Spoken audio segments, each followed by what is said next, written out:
This is Winnipeg Sports Talk Daily with Andrew Hustler Paterson and Michael Remis. What is going on, everyone? Great to have you on the program today with us here on Winnipeg Sports Talk. Andrew Paterson, Michael Remis, and we got a busy one. We're counting down to Thursday night. Bomber season is back. The CFL opener between the Winnipeg Blue Bombers and the Montreal Alouettes. Princess Auto Stadium. We'll get the latest from Blue Bomber practice as we get closer. Just over 48 hours away from kickoff on a new season. Darrin Bauming from Bonfire Sports is down at Princess Auto Stadium after practice today. DB is going to join us first up today. We're then going to dive into some hockey topics, obviously the Stanley Cup Final, as well as the month of June for the Winnipeg Jets heading into the draft, where we will be broadcasting from in Vegas Wednesday through Saturday for the final week. Mike McIntyre, the Winnipeg Free Press, is going to jump on with us. We got lots to talk about with Mike McIntyre as far as now that Scotty Arniel is the head coach. What's next for Kevin Cheveldayoff and this roster? And later on, after Mike joins us, this is going to be really fun. Brendan Perlini, who you will remember as a member of the Edmonton Oilers for a portion of the 21-22 season, was playing in the American Hockey League this year. He's got 262 games in the league with Arizona and Chicago, as well as the Edmonton Oilers. Brendan's got into YouTubing and has done some really interesting videos on some of his best teammates. And anyways, we're going to have him on the program for a wide-ranging conversation, talking a little bit about his experience with Edmonton, Connor McDavid, playing minor hockey with Kyle Connor, what it was like being a rookie with Mark Scheifele with the Barrie Colts, as well as why the hell is Connor McDavid having to buy his own beer in public? We will talk about that coming up as well. Should be a real fun show. We'll get to the Coolbet lines. We've got some picks for Assiniboia Downs tonight as well, and much, much more. So buckle up. It's great to have you with us here on WST. Just before we bring in Michael Remis, I do want to thank our wonderful family of sponsors that make this show possible each and every day. We appreciate you supporting them. Tell them Winnipeg Sports Talk sent you. Rollies Transfer, Coolbet Canada, Princess Auto, Consolidated Supply, Manitoba Battery, Canadian Club, Little Brown Jug, Wallace & Wallace, F Apparel, Aikens Lake Wilderness Lodge, next door at 116 Broadway, the Winnipeg Gold Eyes, Assiniboia Downs, Breezy Bend, Royal Sports, of course, our friends at Boston Pizza, and we will get to a why not question of the day for the gang at Not AutoCorp at Waverly and McGillivray. Michael Remis, what is going on? I'm feeling good, Huss. We're just counting down to the Stanley Cup Final on Saturday, but also, Hustler, CFL kicking off Thursday. Bombers, Alouettes. So I'm getting fired up. Got to get my fantasy picks all set and all that. So I'm feeling good here. Yeah, well, no kidding. And as I just said, Dusty's away for a couple days getting ready for the season on the weekend. Of course, he'll be calling games on TSN, particularly in the West, probably a lot of Bomber games throughout the year. But in the lock shop, we were putting together a little CFL spread pick'em with Wanik and a few of the EST guys. Myself, Remis will be involved. So that's going to be fun all year.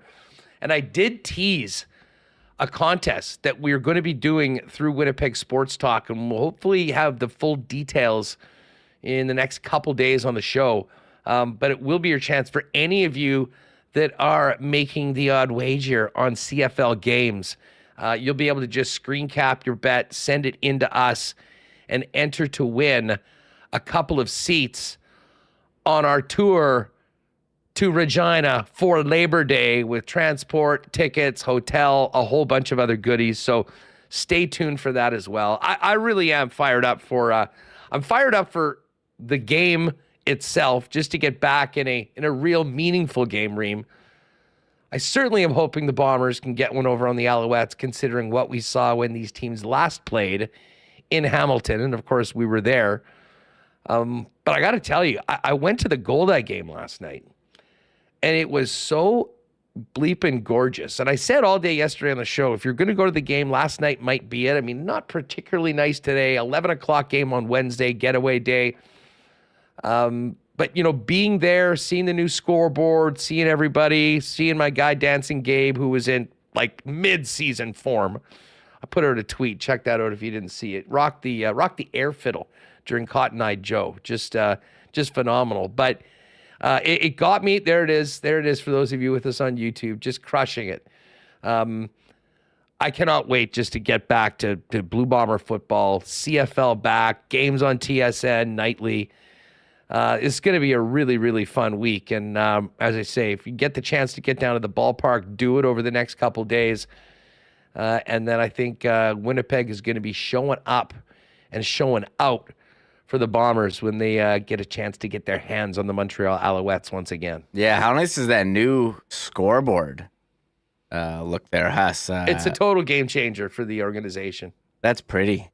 Really nice. And nice night last night. Not quite the same today, Huss. Like I send my kids, dress them in the morning. Like, is it going to rain today? What the heck's it going to be? And yesterday I gave them the rain gear. It wasn't nice in the morning, and it was nice the rest of the day. And today, rain gear. Now clearing up. Just stepped out for a sec. So should be a great night Thursday. And sure, I'll also mention seeing in the chat the NBA final. Sorry, NBA. It's the NBA. Every year, Huss, get this right. It's right. The NBA finals, and it is the Stanley Cup final. I put out a tweet years ago, and I might have to retweet it because people don't know. I don't know why. I don't know which one you stand for, but one is finals, one is final. The Stanley Cup final, yes. Singular in hockey, plural in basketball, yet both identical best of 7 game series. It's tough. I don't know who's right, but let us know in the chat. That could be a bonus why not question of the day. Should it be finals or final? You let us know. I put out this tweet in 2016. Stanley Cup. See the graphic? Final. Okay. The finals in the NBA. So just important distinction. So make sure when you're having water cooler conversations, you don't say Stanley Cup finals. It's just one. You got to have proper grammar and etiquette when it comes to that. All right, listen. There's a bunch of hockey news. As I said, we'll dive into the football and the latest in the Bombers coming up with Bauming at the bottom of the hour, and then talk a little more Bombers and the upcoming season. Interesting with Mike's thoughts on the upcoming year. By the way, shout out to everyone listening on the podcast, and great to see everybody in here mixing it up in our YouTube chat. There's a lot of hockey news, but listen, just before we even get to the legit hockey news, Remis, this is going to be something I can't wait to ask Perlini about later on today on the show. Surely you have seen this video with Connor McDavid after the Game 6 win, going to the vendor with his wife to pick up beer and White Claws for some sort of post-game celebration. Yes, it came across my feed last night, and how I know we're on the same page, Huss, as I'm watching the video, I got a DM from you saying, man, you got to check this out, and I had to, I'm like, was this real? Like, was this recent? It was crazy, and it was definitely recent because he's wearing the same suit that he's worn to the last 3 games. They did a big thing about it before Game 6. And then, I would have thought maybe he would have had a change of clothes or something else for afterwards. No, the same suit. And for those of you that are listening on the pod that don't have the benefit of seeing the video, McDavid, there's some guys in the parking lot of this liquor store or beer store all freaking out that it's Connor McDavid, and the guy fires up the video selfie style, and I don't want to say they mobbed him, but it was pretty damn close. It was pretty damn close. Now, listen, you can feel the joy in everyone in this video. I mean, there was not a threatening situation by any means at all, but it was pretty over the top. And this is going to happen in a Canadian market. hours after booking a ticket to the Cup final on home ice. My question through all of this, though, Remis, is like, why the hell is McDavid having to go buy his own beer in public like a normal guy, knowing that wherever he steps, especially that night, this is going to happen, guaranteed?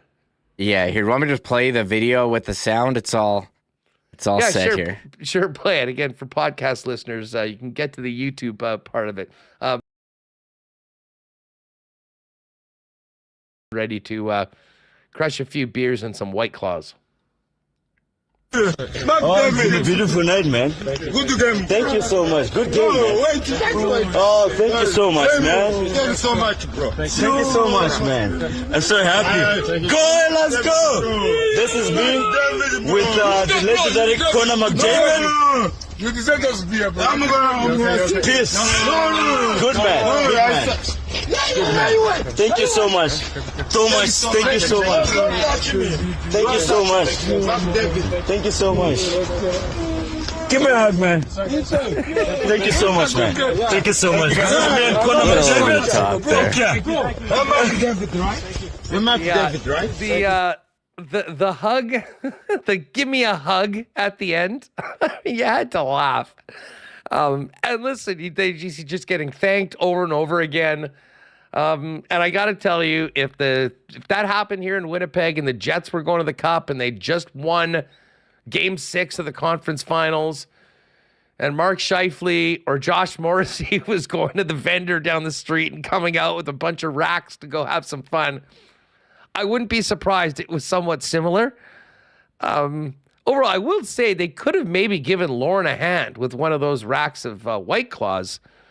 But listen, the excitement level is real there in Edmonton, and you combine that with social media in 2024, and you get one of the more awkward star player public interactions we've seen online in a long time.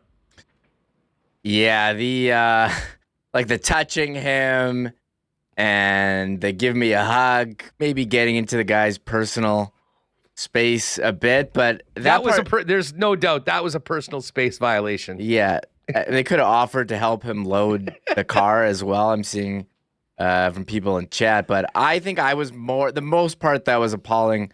The part that was the most appalling to me was that McDavid's getting his own beer and loading into his own car. That's insane. He should. He can't get delivery service here or there to do it. He doesn't have a guy to go get your beers. I know you want to be a team guy and that's a great captain. Pretend you're a good captain, leading from the front. I know you want to be a leader and get in the trenches, but I guess you're not. I guess these guys are just so over the top. Most people are way to go, and leave it at that. The recording yourself, yeah.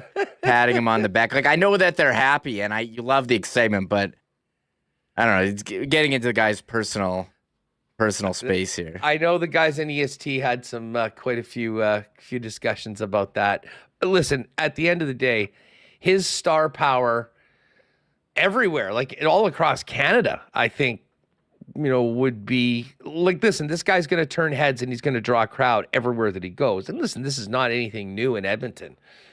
But when you ratchet up the fever around the team and the player on the verge of playing for the championship, listen, if I'm one of the rookies on that team or Desharnais or one of the depth players and this comes across my feed, I'm like, oh my God, Connor, let me know. If you need a couple racks of beer, you need some White Claws, just text me. I'll get it for you. You don't need to be putting yourself in the line of fire, so to speak, when it comes to fans that are over the moon. And the one thing I did crack up because of the good natured those guys. I mean, listen, was it over the top? Yeah.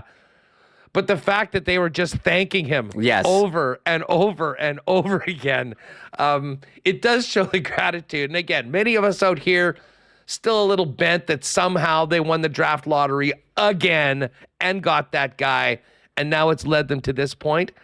But man, if you are an Oiler fan, you wake up every single day and you thank your lucky stars that that Connor McDavid is on your team. Yeah, and I think I like the enthusiasm. I mean, it seemed like nice guys. I don't think there was anything malicious there. They saw McDavid getting beers and were excited. Maybe I think the touching and the give me a hug, maybe a bit excessive, bit invasion of a bit of a yellow card. And everyone seems to be weighing in. Carlo Koliakovo, we've had on the show, former NHLer with TSN 1050, says McDavid should never be out in public during a Stanley Cup run in Canada picking up beer. That's the rookie's job. And again, I think that's the craziest part, that he's loading his own beers. Everyone weighing in. Derek Schmidt wants to know, were the mountains at least blue on those Coors Lights? And one thing that amazes me about Edmonton, it's like after the game, it's still light out. Like, it doesn't get dark there. I've learned a lot about Edmonton. It is so north.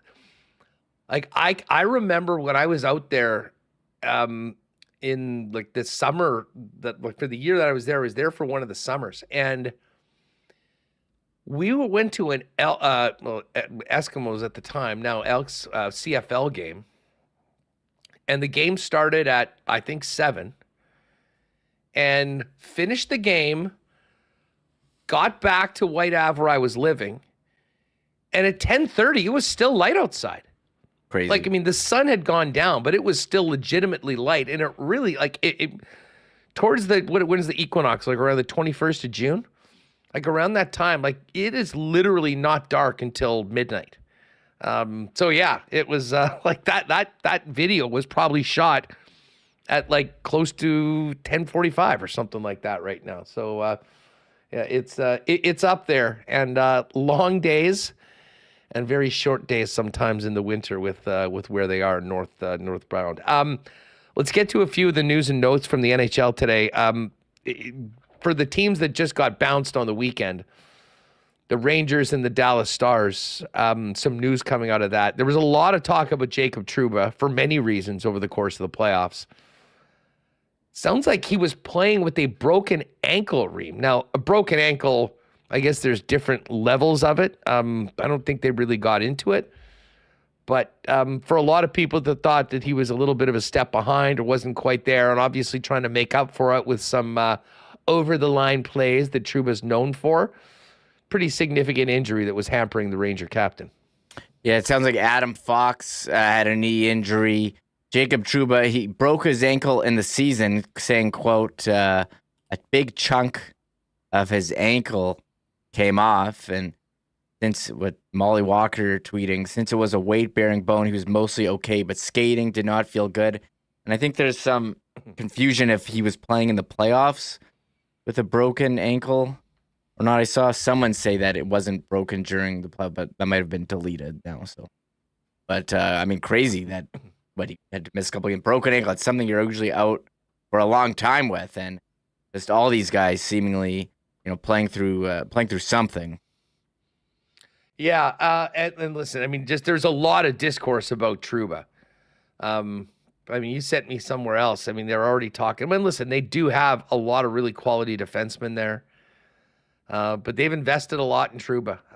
They signed him to the long-term deal. They gave him the C. And at times he was a third-pairing defenseman for the Rangers during the playoffs. Now, how much that has to do, with what he was dealing with health-wise, I mean, hard for us to say right now. But it was interesting, I mean, knowing how much he has missed here on the Jet blue line and how much the Jets would kill to have a guy like that on their team. And how quickly things can change for a guy that was kind of the, he was the guy for a long time in the Big Apple and the captain and moving forward. And, when you lose a few games and don't play your best or take some dumb penalties, all of a sudden, opinions can be very mixed, to say the least. Yeah. I mean, maybe he made that misplay on the 2-on-1 in that last game because he didn't want to skate back. And he's like, I'll just go attack the puck. But the quote from Molly Walker here is that he broke the ankle in March and he was cleared and fine to play in the playoffs. He said, he's like, it was tough because you feel fine. You want to be out there, but you're definitely limited. It got better, obviously, the longer it went on. That was a tough one. So he didn't skate on a broken ankle all playoffs. It happened in March. So there's some confusion with, I guess, a quote being out of context. But, I mean, still, he came back very quickly. Broken ankle has got to be tough as it went on, as he said. The other news coming out of today, it sounds like it's the end of the road for Joe Pavelski, who did not have a great not have a great series against the Edmonton Oilers. But honestly, Remis, shocked me with just how well he was able to perform over the course of the time with the Dallas Stars. He came into the league in 06-07 with the San Jose Sharks. Played all the way until the end of the 19th season. And then came in with 5 more years with the Dallas Stars, including like an 81-point season in 21-22, and incredibly consistent. Last 4 years in the league, 25 goals in 56 games for 51 points in his second year with Dallas. And then 27 goals, 81 points in 82, 28 goals, 77 points in 82 games. And this year, his last in the NHL, 27 goals, 67 points in 82 games. But what does stand out was the quiet playoffs with just 1 goal in 19 games. But man, 1,332 regular season games, 200 in the playoffs, coming very close to winning the Stanley Cup, but never getting his hands on it. And that's it for a former 7th-round draft pick of the San Jose Sharks back in 2003. Yeah, 2003. That's 21 years ago. He was drafted age 39, and I remember when Dallas signed him to that contract. He's 35 years old and signed him to a multi-year deal. I'm not sure this is going to work out, and he signed a 3-year deal and then 2 consecutive 1-year deals, but he had a great stint in Dallas there. 1,332 career games, 1,068 career points. He played on Team USA in the Olympics, played in many playoffs with San Jose. When they went to the Cup final, did not win.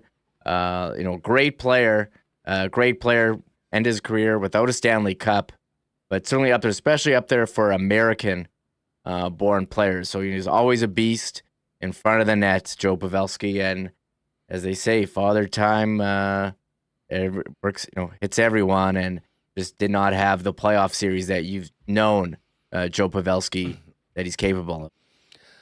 Yeah, he I think back to the height of his career with San Jose. 41 goals in 13-14, 37 the next year, 38 the next year, 29-22, 38 again. He finished up with 476 goals. So just 24 short of 500. I know that he said he's done. The fact that he had 27 this year, knowing he's that close, it was that close to being on a team that actually was going to the Cup final, but also 24 goals away from a very, very significant number, being a 500 goal scorer in the National Hockey League. You wonder how much of this is the disappointment of losing the way they did to Edmonton, that maybe turns around when he gets more into the offseason.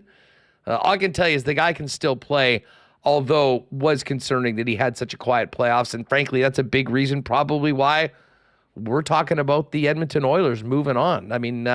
The depth of the Dallas Stars didn't really show itself. And listen, Stuart Skinner was a big part of that. Yeah, it sounded like he kind of made the decision before maybe his mind changes. We did see Zach Parise do what I say Roger Clemens used to do this. He'd pitch only home games and start halfway through the season. Zach Parise came in close to the end of the season with Colorado, and when he was healthy, he made an impact for them. And I wonder, if we see more guys do that and essentially become like a trade deadline pickup. There's some people in chat saying, is he a Hall of Famer? And I follow this guy on Twitter, Adjusted Hockey, Paul Paduti, and he's got a formula with all the Hall of Famers and adjusting for eras. And he has Pavelski He tweeted this out last summer, a year ago, June 21, 2023. He says he exceeds the standard and he should be a Hall of Famer. And, among Americans, he should be he's a bit behind Roenick, Tkachuk, and Leclerc, who should be in. And he says Pavelski. I think maybe the standard, they're letting in more guys in the Hall of Fame lately, but Pavelski, very, very, very exceptional career for him. How many? 19 seasons? Incredible. Yeah, and and like this, and then on the other side, Fort Gary Q fires up in chat. Numbers are there, but no cups. I hate this argument. Like, this is a team game. And there are guys that are blessed by being on some incredible teams and are very average players, and we're somewhat fortunate to be winning the cup. Patrick Maroon shows up every year on the fourth line of some team and has a bunch of rings to show for it. Patrick Maroon isn't going to the Hall of Fame anytime soon. And then there's other guys that don't ask for trades, that devote their career to a particular franchise, in which he did with San Jose, and was very, very disappointed to have to move on when they decided not to sign him for what it was going to cost. But I don't take anything away from guys in that. And especially when you talk about someone that was so competitive for so long, there's some good fortune. There's a lot of luck that goes into it. And there's one team that wins the Stanley Cup out of 32 each and every year. I don't think the other 31 teams are all complete losers. And there's only one team that, really, and listen, there's one team that will win the Stanley Cup. They deserve everything coming to them. But I don't take away from players because they didn't win a championship. If they're a great player like Joe Pavelski, and I think that he will be remembered as truly one of the greatest American players of all time, and a guy that for almost 20 years was amongst the best in the NHL. Yes, there's 18, my bad, seasons, not 19. Still, an incredible number, and I'm with you there. I think, a lot of people mentioning Dale Hawerchuk as a Hall of Fame player who didn't win a Stanley Cup. You get drafted on the worst team in the league? You go up against a dynasty Edmonton Oilers. It's tough, as you said. One team wins, and there's more teams now. It's getting harder than ever, and you can't take away from this great career.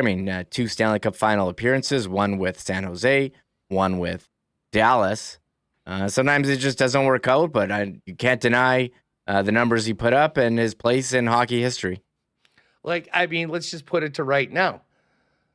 Say the Oilers lose in 7 games to the Panthers. And, are McDavid and Draisaitl going to be guys that just can't get it done? Overrated? I don't think so.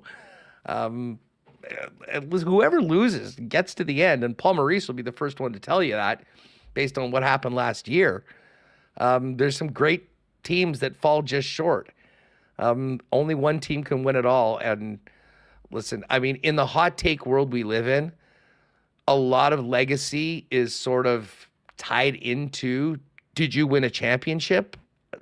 And listen, doing great things in the biggest moments on the biggest stage is something that can absolutely pull you up. If you disappear in the playoffs and you never get it done, and you're always losing to teams below you, then okay, maybe there's a little bit of argument there. But overall, winning or not winning a Stanley Cup, if we're talking about an individual player, is something that can help a guy, but I don't spend a lot of time taking guys down a few notches if they weren't fortunate enough to be on the best team in the league on any given year.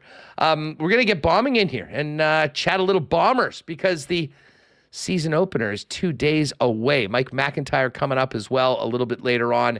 And then coming up afterwards, a real fun conversation with Brendan Perlini. Perlini has been around from, Arizona, Chicago, the Edmonton Oilers, American Hockey League this year. He's been doing some moving. If you have to do moving, if you're making a move with your family to a new spot this year, let the most trusted name in moving and transfer here in Manitoba take care of you and your family with such a big part of your future. Rolly's Transfer, family owned and operated for over 60 years is there for you, folks. They've got an extensive logistics business, which takes them throughout southern Manitoba every day, which means that whether you're moving inside the city or somewhere in southern Manitoba, Rolly's Transfer can help you out with flexible times, routes, and of course, the best prices in town. Head on over to Rollies.com. Got a beautiful brand new relaunched website. Top right corner, you'll see the request a quote function.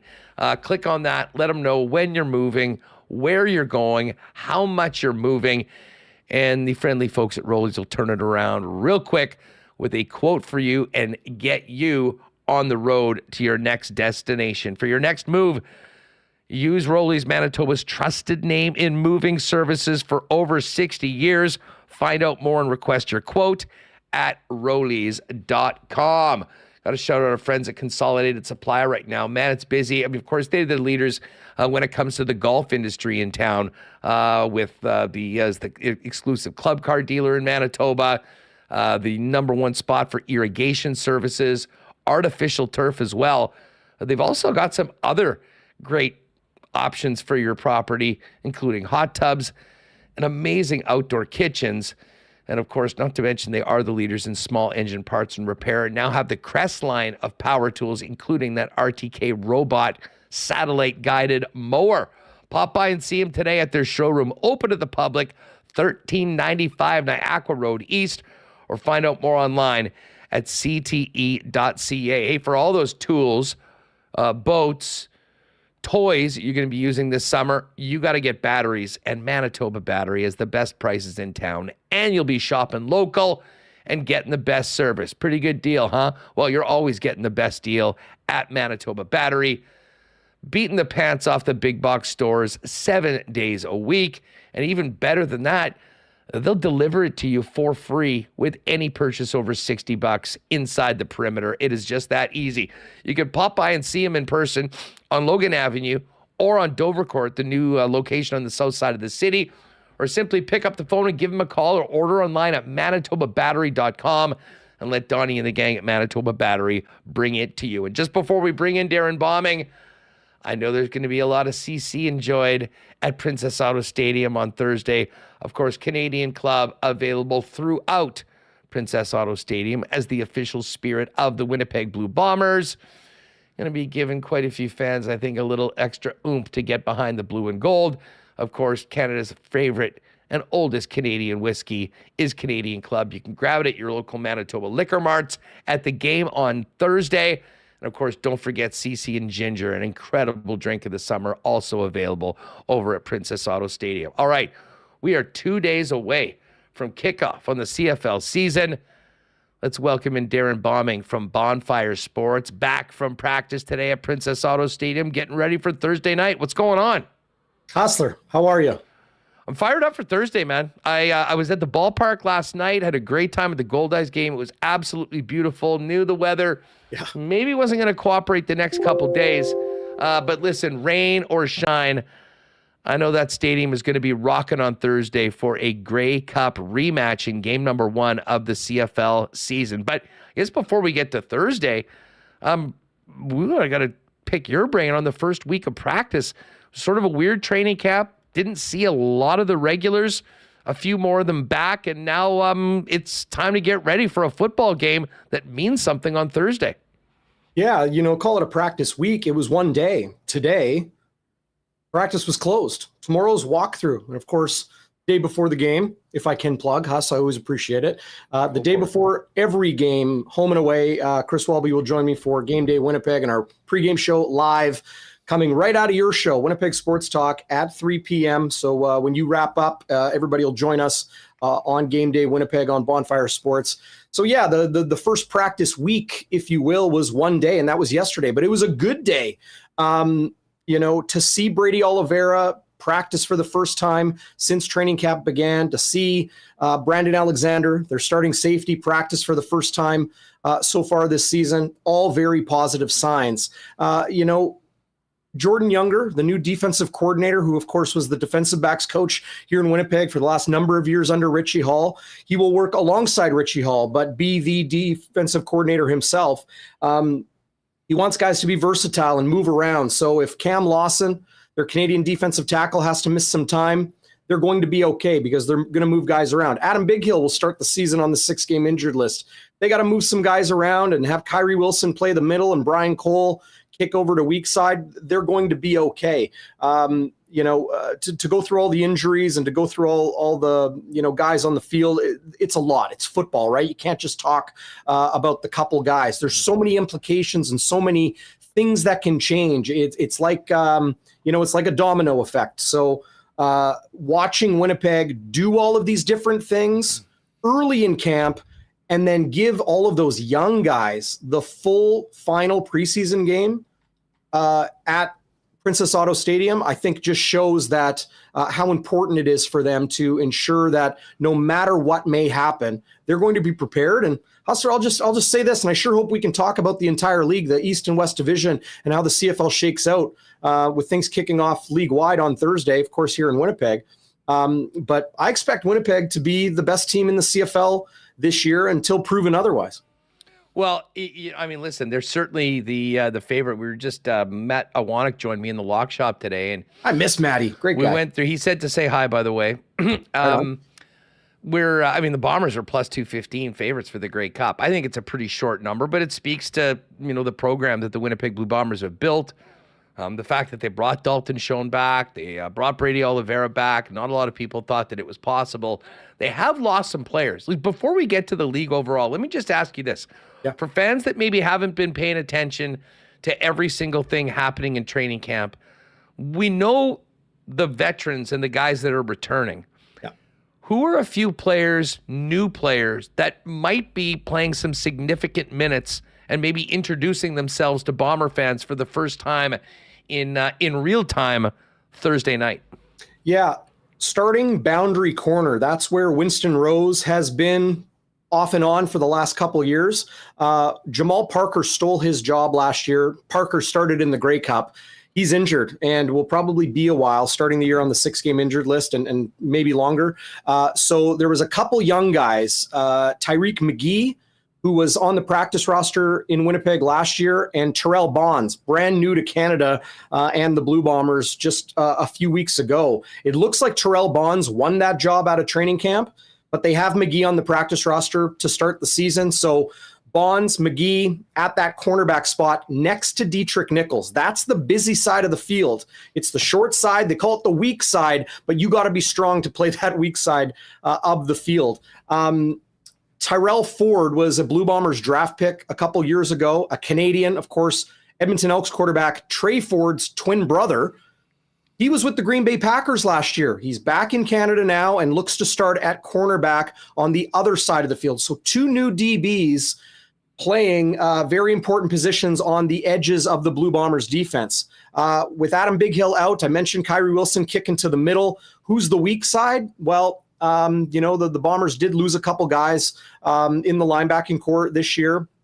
Brian Cole has been around playing on special teams. It looks like he'll be the weak side linebacker until Adam Bighill is healthy and ready to go. Of course, the biggest omission on the Blue Bombers defense, or change, I'll say, is Jackson Jeffcoat and trying free agency and then deciding to retire. Celestin Haba was in the lineup a lot last year for Winnipeg. It's going to be him and a rookie, Taiwan Garbett, playing defensive end opposite Willie Jefferson. But again, this defensive line, whether it's 6, 7, or 8 different D linemen dressing for a game, you're going to see all types of guys, all different types of places. You'll see Willie Jefferson lining up at nose tackle right on top of the center.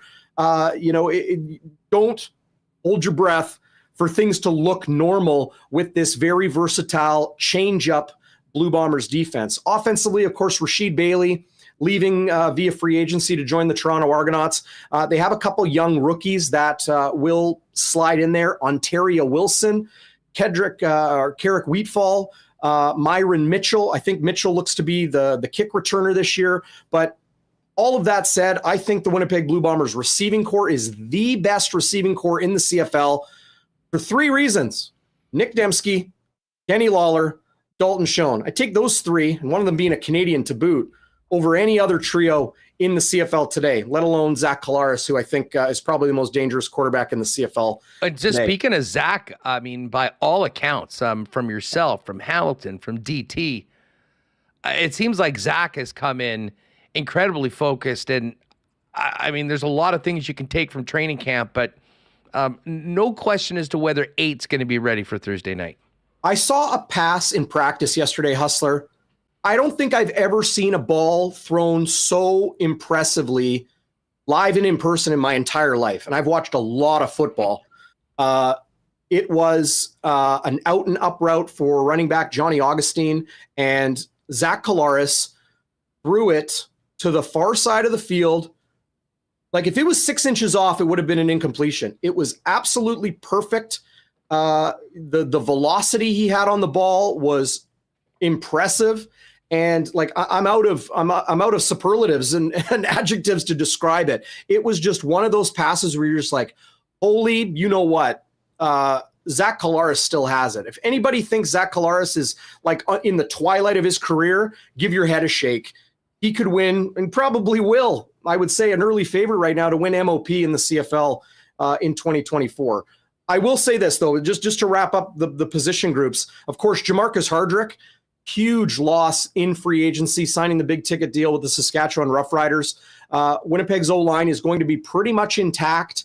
Otherwise, Jeff Gray deciding to move on from football. Liam Dobson has started games and will slide in at left guard. But it's a CFL veteran and new to the Blue Bombers this year, Eric Lofton, who will start at right tackle. And for a right-handed quarterback like Zach Collaros, Lofton is a guy that he's going to be seeing a lot of. I encourage your listeners to head to Bonfire Sports, check out my one-on-one with Zach Collaros. We talked about life, gratitude for where he is in his career and the glut of weaponry he has around him, working with offensive coordinator Buck Pierce. And then I'll have an interview, my one-on-one with Buck Pierce, up later today on Bonfire Sports as well. If you want to get a little bit of a taste of what this incredibly potent and dangerous Bombers offense is all about. Listen, I can't wait to see that. And again, I mean, we know the Bombers are notoriously tight-lipped about all their plans and for obvious reasons. However, I mean, we talk about all the players. Buck Pierce could be a guy that we talk a heck of a lot more about this year than maybe we have in the past because of the options that are now available to him with Chris Streveler in the mix and the possibility and the fact that multiple quarterbacks are allowed on the field. And we know what a versatile guy he is and how much he can do. Bauming, CFL wide, I mean, you mentioned you think the Bombers are the team to beat, and certainly I don't think many people would disagree with that. After the Bombers, who's next? And how close is this gap right now, do you think? I kind of see this league as pretty wide open this year, maybe more in the past. I'm not sure we'll have any really terrible teams like we have in the past, although you never know what happens with a QB injury early on in the season. Right. And I see a number of teams, like the British Columbia Lions, like Montreal coming in, huge questions with the Argos, that are in the mix as well. I mean, how do you see this landscape and how wide open the season may be? Well, I'll start by saying this. This is the way I look at the CFL, Hustler, because it's 9 teams. Like it's so fun to follow because you really can understand what's going on in each market. And in the CFL, like you mentioned it, a quarterback injury can change everything. A team that just surprises, whether it's good or really bad, can change the entire landscape of how things shake out. The schedule maker, like last year, Montreal played Ottawa 4 times and Ottawa was not very good. So that allowed them to, have a much easier schedule and get themselves into the playoffs and got hot at the right time. And now they're Grey Cup champs. I always look at tiers in the CFL. In that top tier, I have Winnipeg, I have BC, and I have Montreal. And the reason I have Montreal is that I think being a championship team, having that continuity going from one year to the next, you have to put them in that top tier. They are the defending champs. I've got that middle tier of teams that are right on the cusp. I have in that group, and of course, quarterback play, whether it's Bo Levi Mitchell or Taylor Powell, That's going to depend, it's going to be dependent huge on how good the Hamilton Tiger Cats can be this year. The biggest addition Hamilton made is one I don't think enough people are talking about, and that's Scott Milanovic as their new head coach. I think that's a huge upgrade, and that's not a shot at Orlando Steinhauer, but Milanovic is a proven winner in this league. So I have Hamilton in that second tier. I have Edmonton in that second tier. Adding McLeod Bethel-Thompson, another year of this Chris Jones defense and bringing in his guys. I think Edmonton is a team, well, they're my sleeper. I think they're a much better team than people give them credit for. Saskatchewan, new head coach, we don't know. I kind of got them on the bubble of that middle tier and bottom tier just because of so much change in this offseason. And Trevor Harris is 38 years of age and has yet to show that while he throws for a lot of yards, yet to show that he can be a consistent winner. So Saskatchewan, Ottawa, I think will be a little bit better this year. Toronto, I mean, we'll see how Cameron Dukes is as their quarterback. I don't even know if we're going to see Chad Kelly this year, but that's a huge shot for them. They've got talent, but I don't think they're going to be as good as they were last year. That's an easy thing to say. And then the Calgary Stampeders, I mean, I don't know. Could be a real tough year in Calgary. We'll just leave it at that. Yeah, listen, I mean, I know we're all focused on Thursday night, but Bo Levi going back to Calgary, albeit 1 year late, the CFL had a terrible knack for missing the biggest, most obvious opportunities for big-time games and not having them there. Right to it in week one of Bo going back to Calgary, where he's had his greatest successes. Yeah, it's something I think the CFL really learned from last year, because there was a bit of an outcry like, why is there no Grey Cup rematch? Well, we got one to start the season in 2024. Why isn't Bo going back to Calgary? Well, first game for 24, that's going to happen as well. The schedule isn't easy to do because the CFL in some markets is not the stadium's primary tenant, right? So, whether it's a Thursday, Friday, Saturday, or Sunday, that's the other part of it, is you got to kind of make everything fit.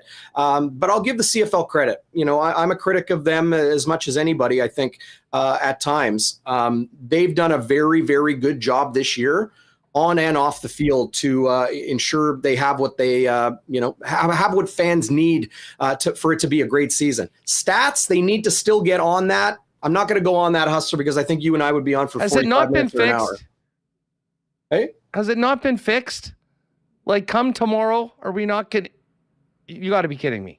The live stats, to my understanding, will be good to go. But it's for us that look at historical stats and look for trends. And, you got guys like DT and Jeff Hamilton and myself and people in other markets. It's like you can't go back to 2019 and see Zach Collaros' numbers.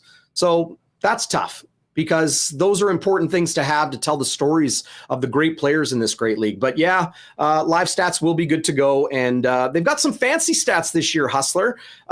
Interesting that they're, deciding to do some of those things while still not having the historical records. But ball trajectory, speed, players on the field, all of these different things, meters run or yards run with the football, top speed of running and throwing, all those things. Yeah, we'll see how those numbers shake out as the season starts. Listen, it's just first and foremost, I mean, that was the most embarrassing situation. Again, I don't want to get fully into it, but I mean, the fact that we went through a season basically without any legitimate live scoring after having it for so long. Mm-hmm. I mean, there's live scoring for minor hockey in a lot of places right now. I mean, you have to be able to do that. And listen, with people betting on these games and doing props and with people playing DraftKings contests, which all helps the Canadian Football League, you got to be able to get that information. Otherwise, people will move on to other things. And hopefully that certainly is exactly what we'll get this year, and can move forward. Can I give people a tip when it comes to betting CFL? Because the sports books have gotten a lot sharper and a lot better when it comes to setting the lines, setting the odds, all of those sorts of things. A couple of years ago, it was the Wild West. And for those that knew what they were doing, you made a lot of money. They're better now, but in-game betting, like over-under after 2.5, 3 quarters, that's where I found great value in watching the CFL. So if it's, a non-Bombers game and, it's a low-scoring game, that sort of thing, and it's early in the third quarter, try to find that over-under total for the full game because you can jump on it at the right time. It's kind of like Goldilocks. You got to find it just right. You can do quite well with the in-game. Speaking of this, have you taken much look at the win totals for the league so far this year? Yeah. Like the Bombers are 13 on the nose. Listen, I think That's 12 heavy. wins. I think 12 wins is going to win this division. BC's at 11.5. I think I'd sort of lean to the under. You mentioned the Elks. My favorite, we were going through these with Matt earlier. My favorite of everything up at Coolbet right now for the 9 teams is the over on Edmonton over 6.5 wins. 100%. I think they get to 8. I think they could get to 9. And I really think it's going to come down to Edmonton and Saskatchewan for that final playoff spot. And I could frankly see a crossover happening again. It's not like it doesn't often happen. Oh, it's all the time from a West team going across to the East. I do think Calgary's going to be up against it right now, unless they have a big turnaround at the quarterback position, because they did not get the quarterbacking you need last year, and then they've lost some big-time players. Yeah. I mean, I just think McLeod Bethel-Thompson combined with Geno Lewis and an upgrade at Canadian receiver in Curly Gittins Jr., they've got some veterans in that receiving core as well, in addition to those guys. But listen to me. Geno Lewis is making $300,000 a year, or if not just below that. He is as good. Like him, Schoen, and Kenny Lawler are, for my money, the best receivers in the league today. And people talk about Dom Rhymes, people talk about some of those other guys. Geno is someone that, with a pass-heavy McLeod Bethel-Thompson and the arm strength that he has, they're just going to throw him 50-50 balls all day long. So, if you're in a fantasy league or you're looking at full season stuff or whatever it is, I see that MBT Geno Lewis combo as one that is going to knock the socks off the stats guys, and hopefully they can keep up. His season total for Coolbet is over under 1,100, 1,100.5. The Dalton Schoen has the biggest number, 1,275 yards. And again, if you blindly bet unders, you probably are going to end up okay, because listen, they hit these overs. These guys need to really play the majority of the games in the season. Right. The minute a guy misses a month or so, you're pretty much guaranteed on the under. But it is interesting to see where they rank these players, and Dalton Schoen, based on this, would be the favorite. Actually, along with Tim White. Tim White's got that same number at 1,275. Yeah. For it. Kenny Lawler, for what it's worth, is 1,175. It's there's a lot of targets, a lot of mouths you got to feed in this Bombers offense. You got to remember, Brady Oliveira said yesterday that he thinks the team can rush for 2,000 yards this year. And I wouldn't be surprised if they did. So I like the unders on the Bombers guys. I do still like the over on the Edmonton guys because, and Tim White, I mean, I probably slept on him. He helped me win my full season CFL fantasy league last year. A bunch of young guys invited me to play with them, and I just absolutely mopped the carpet with them. Thank you to Darius Pickett and Tyrese Beverett, two guys that are definitely top 10 players talent-wise in this league. Iwanek was talking about his CFL fantasy draft last night. He was all fired up about his squad. Hey, everyone's fired up about their squad. It's week 1. Thursday night, Princess Auto Stadium. Fill people in again. Tomorrow, we'll send a raid over to you and Walby. Wednesday afterwards, if you're not with us live or you're listening on the podcast, that'll be available Wednesday evening. And then week 1, firing it up after the game with a full rundown of what happened between the Bombers and Alouettes in a Grey Cup rematch. Pre-game, post-game, every game on Bonfire Sports Winnipeg. Walby joins me, as you mentioned, tomorrow at 3 after WST. Zach Schnitzer, the man himself, will join me post-game for our fan reporter doublehead duo that we do post-game on Game Day After Dark every week. But should be fun, Hustler. And, I think Bombers fans, get out to the games. There's no bigger party than the one every 2 weeks on average throughout the summer and fall than the Madhouse on Matheson. Thanks, buddy. All the best this season. Say hi to Walby, and we'll see you guys tomorrow after WST. You got it. Take care, man. All right, there is Darrin Bauming of Bonfire Sports. And, of course, speaking of Princess Auto, the Princess Auto tailgate party gets going 2 hours before the game tomorrow. Entertainment, inflatables for the kids, hot dog, $3.50 hot dogs, $5 beers. No better deals and no better place to be with fellow Bomber fans before you get going. And then for the first regular season game as Princess Auto Stadium, the Bombers and Alouettes kick off at 7:30. And don't forget, make a plan, January 1st, Canada Day, Doc Walker, Sam Roberts Band, fireworks, completely free. Canada Day is back, and the Bombers and Princess Auto welcome all of you to make plans to come down and join them there on Monday, July 1st. Of course, you can visit Princess Auto in town, Panet Road, Portage Avenue West, and you can always shop online 24/7, 365 at princessauto.com. Our friends at Wallace & Wallace, very busy, much like the Bombers right now, getting into their season. The fencing season is well underway right now. Installs going on throughout the city because, of course, Wallace & Wallace are the fencing experts along with overhead doors since 1946.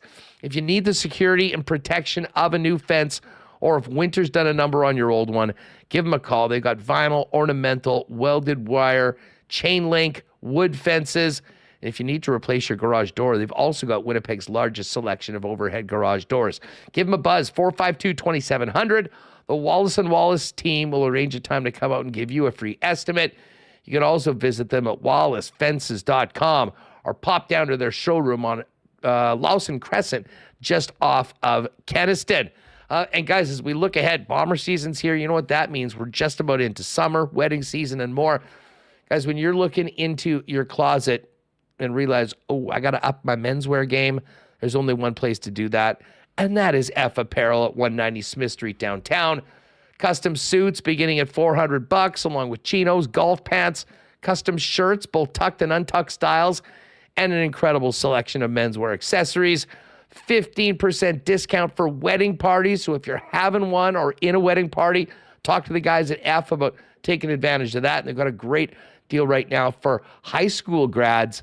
Find out more in store at 190 Smith Street. You can get more information and make an appointment to come in for a fitting at F. That's EPHapparel.com. And a quick shout out to the gang at Aikens Lake Wilderness Lodge. Can't wait to get out there later on this summer. If you are looking for a world-class fly-in fishing destination where you can be on the water in less than 2 hours from the city of Winnipeg, Aikens Lake is the spot. And as incredible as the world-class fishing is, the world-class hospitality from the Trent family and the Aikens team is even better if that's possible.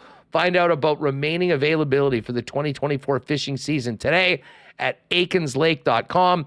And of course, you can also see them on all of their social channels for the best of Aikens at Aikens Lake. All right, let's welcome in Mike McIntyre from the Winnipeg Free Press to the program. Mike, what's going on? Hustler, good Tuesday to you. I'm enjoying a week of holidays this week. I'm actually off the beat, off the grind, off the grid. I was hoping to be on the golf course, but Mother Nature, she's been a little wicked lately, kind of saturating everything. So hoping to get out on the links later this week. Hopefully we get a little warmer, sunnier weather, dry everything out. Doesn't look too bad out right now, but it is wet out there. As our two dogs, Piper and Bodie, keep reminding us, you think we are living with two pot-bellied pigs, the way they love to roll around in the backyard and track it all in the house. So far, holidays have mainly consisted of mopping up the floors after our two hounds, who they're a big muddy mess. Off this week. Well, maybe you'll be able to take in the Bomber home opener as a fan. Going to get out to the game on Thursday night? That is certainly a possibility. I actually started my holidays by getting out to the Goldeyes game on the weekend. One of the Goldeyes games. That was great. I was there last night.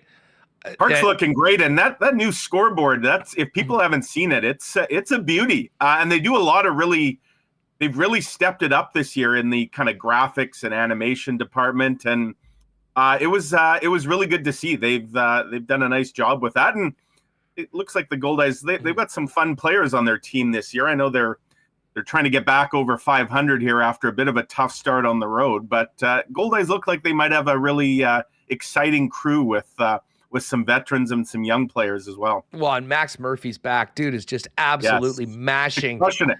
He's on pace.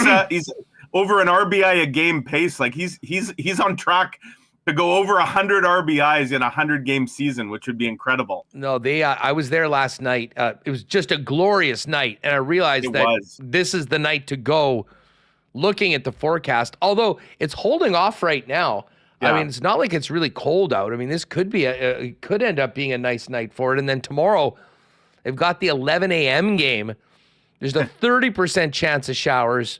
Beat the rain. We'll see what happens. And then what is actually good, though, it's actually the forecast a little bit warmer and no rain right now for Thursday night. So 18, mix of sun and cloud, perfect for the first day of the season. Yep. And then we get into some better stuff. We're looking at 25 and 27 scheduled, predicted Sunday and Monday, and finally some sunshine.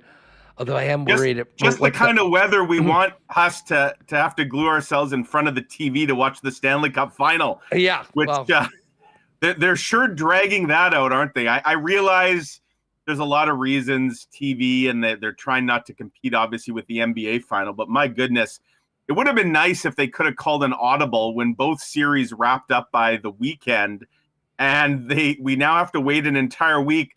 And I get that there's a lot of travel in between the two cities. So they've built in, 2 days between games after the, every time the scene shifts, they're going to have a bonus day off. But my goodness, this is a Stanley Cup. If this final goes 7, it is going to bleed into the week of the draft and the awards and the schedule release.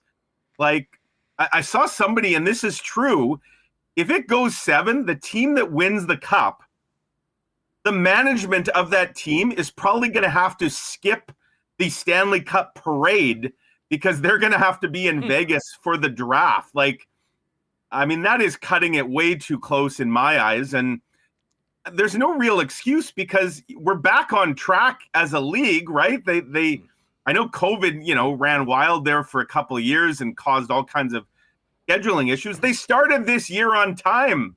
And yet here we are with a Stanley Cup Final that, as compelling as it is bleeding into some of the nicest weather. And you wonder what fan interest is going to be. I suspect here in Canada, as much as a lot of people hate the Oilers, having a Canadian team will probably help in the ratings department. The ratings weren't very good for the Oilers-Dallas series, I saw. But imagine, was a little surprising. Imagine if this was Florida-Dallas and this schedule in Canada, there would be nobody watching. Us, I'm interested in this matchup for a couple of reasons. First of all, if you were to make a short list of hated players for Jets fans, let's say it was going to be a top 5. Is Matthew Tkachuk, Evander Kane, and Corey Perry, they're all on that list, right? Top 5? I think there's a very good chance that all 3 would be represented quite well. They might be close. They might be the top 3, actually, but I'll be generous. I'll say top 5. All of those guys are in the Stanley Cup Final, and at least one, if not 2 of them, depending which. Ryan Hartman is on that list. Ryan Hartman is on the list. Brad Marchand is probably on that list for most hockey fans, not necessarily just here in Winnipeg. Yeah. But Corey Perry is definitely up there, and Matthew Tkachuk, without a doubt. And obviously, there's some baggage with Evander. Speaking of Evander, he did get nicked up. We haven't really got. Obviously, they're not going to be too forthcoming.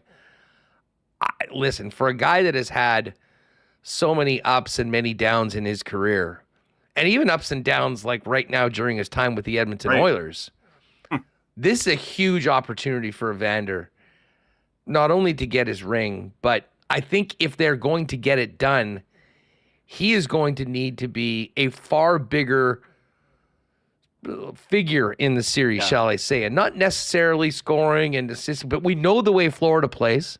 Right. And, if you got a Sam Bennett running around doing what this, well, Evander Kane's on the other side of that. And, hopefully he's healthy and able to be a big part of it right now because, listen, I know there's a lot of people that don't have a great opinion of Evander.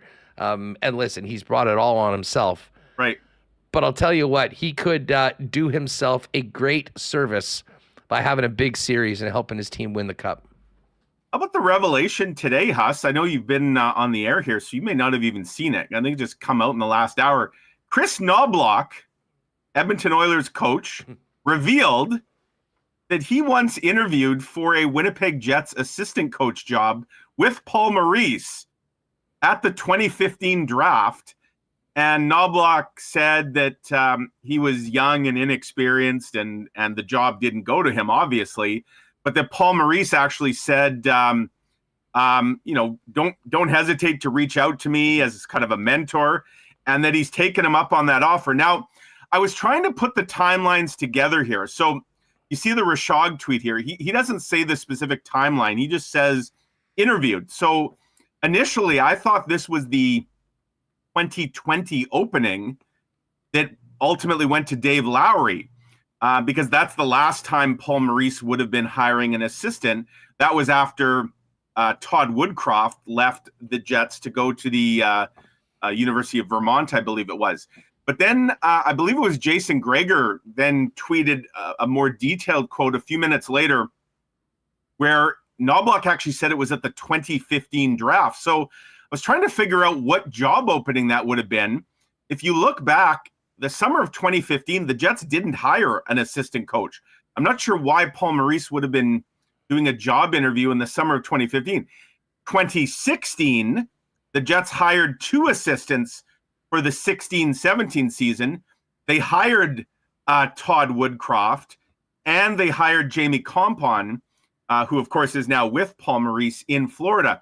So I don't know if this was, and that was after Pascal Vincent, who was an assistant, went down to the Moose.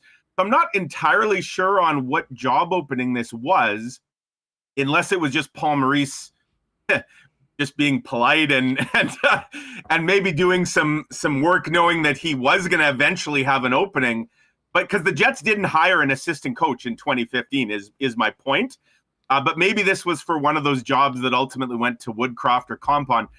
All of which is to say, just an interesting little nugget that the 2 coaches in the Stanley Cup Final, one is a former Jets coach, and we learned today one could have been, I guess, a former Jets assistant, maybe a current, I don't know. Who knows how things might have turned out. Yeah, the Knobloch story is amazing, and we kind of talked about that at the beginning of the Final Four. I mean, you've got this guy that, former junior coach that at the start of this year was not even in the NHL. Right. And then Paul Maurice and Peter Laviolette and Peter DeBoer, 3 of the most seasoned, experienced, veteran coaches in the league. And I'll tell you what, Chris Knobloch has shown out very, very well. Just before we get to the Jets, do you get a sense, I know you've been kind of polling readers and folks around here in the market. Do you get a sense of whether people are kind of pulling for Maurice and the Panthers? Or is it more the Edmonton Oilers? I personally don't really buy into the whole Canadian thing. Like I don't really care about that. And frankly, there's a few Canadian teams that are right at the top of my own personal most hated list. I've kind of really come around on Edmonton. They've got these incredible players, and the rivalry or the hatred maybe isn't what it was growing up. Yeah. But it seems really, really split. I mean, we put that together in the chat yesterday for folks, and there didn't really seem to be a consensus on either side. And a lot of people, particularly talking about the Panthers and Paul Maurice, some people really want Paul Maurice to win and succeed. And there's also some people on the other side that still aren't big fans. Yeah, and I think it all comes down to probably how you felt about Paul Maurice, either during his tenure here in Winnipeg or perhaps at the tail end of his tenure. I do get the sense that it would shift slightly towards Florida over Edmonton. I think there's a lot of Oilers fans in Winnipeg. We see that when the Oilers come to town. It's not at the Maple Leaf or Montreal levels, but there's a lot of Oiler fans in this community. And part of that probably is, when we didn't have an NHL team for the 15-ish years or so here, that I think a lot of folks maybe started cheering for Edmonton. There's also a lot of Manitobans we know that have moved to Alberta, maybe moved back. But yeah, I think when you look at a couple things, the sort of Smythe division, lingering resentment, the Perry and Kane effect that they're both on the Oilers, there will be some people probably holding their nose hoping some way both teams can lose this Stanley Cup final. We know that's not possible. Someone's winning it. But, I think Paul Maurice, he was a great ambassador for Winnipeg, continues to be actually. Anybody ever hears from him talk about Winnipeg, it's not like he kind of tossed a nuke or a grenade towards this city. There were no burned bridges, certainly not publicly. And Paul Maurice, he's a great speaker, obviously. He's been absolutely on fire in these playoffs. I think, Huss, if you were to start at the playoffs and look, what would be one of the best matchups? To me, Edmonton, Florida, that's right at the very top of the list. I think this is just a dynamic matchup. There's great storylines. Obviously, from Maurice chasing that elusive Stanley Cup, he's been there twice, hasn't won. The Oilers, the Canadian team, the best players in the game in McDavid and Draisaitl. So, yeah, it's a compelling series for sure. And we know both these teams, they can score. One of the storylines I'm curious to see how this plays out. The Florida Panthers are going to have to be on their best behavior. They were one of the most penalized teams in the regular season. I believe they're the most penalized team in the playoffs. And we all know the Edmonton Oilers, their power play alone can win a series. In fact, you could make an argument that 5-on-5, the Dallas Stars were much better than the Edmonton Oilers, but it was penalty killing or lack thereof on Dallas and the PP, which really sank the Stars. So if Florida's going to take, if it's going to be a parade to the penalty box for the Panthers, the Oilers are going to be enjoying that, I suspect. No doubt about it. And speaking as we transition into Jets talk and coaching or assistant coaching search, Mark Stewart, former Jet. How about that? With this PK that never gets scored on. Pretty nice run for Stu, and he's getting some plaudits as well. You hearing anything on the Jets' search for assistant coaches? I mean, Scott O'Neill said last week that this is already in motion right now, but it seemed to be somewhat quiet. This is something we know that they want to get done relatively soon, and know that there's many other teams in the hunt for potentially their prospect additions.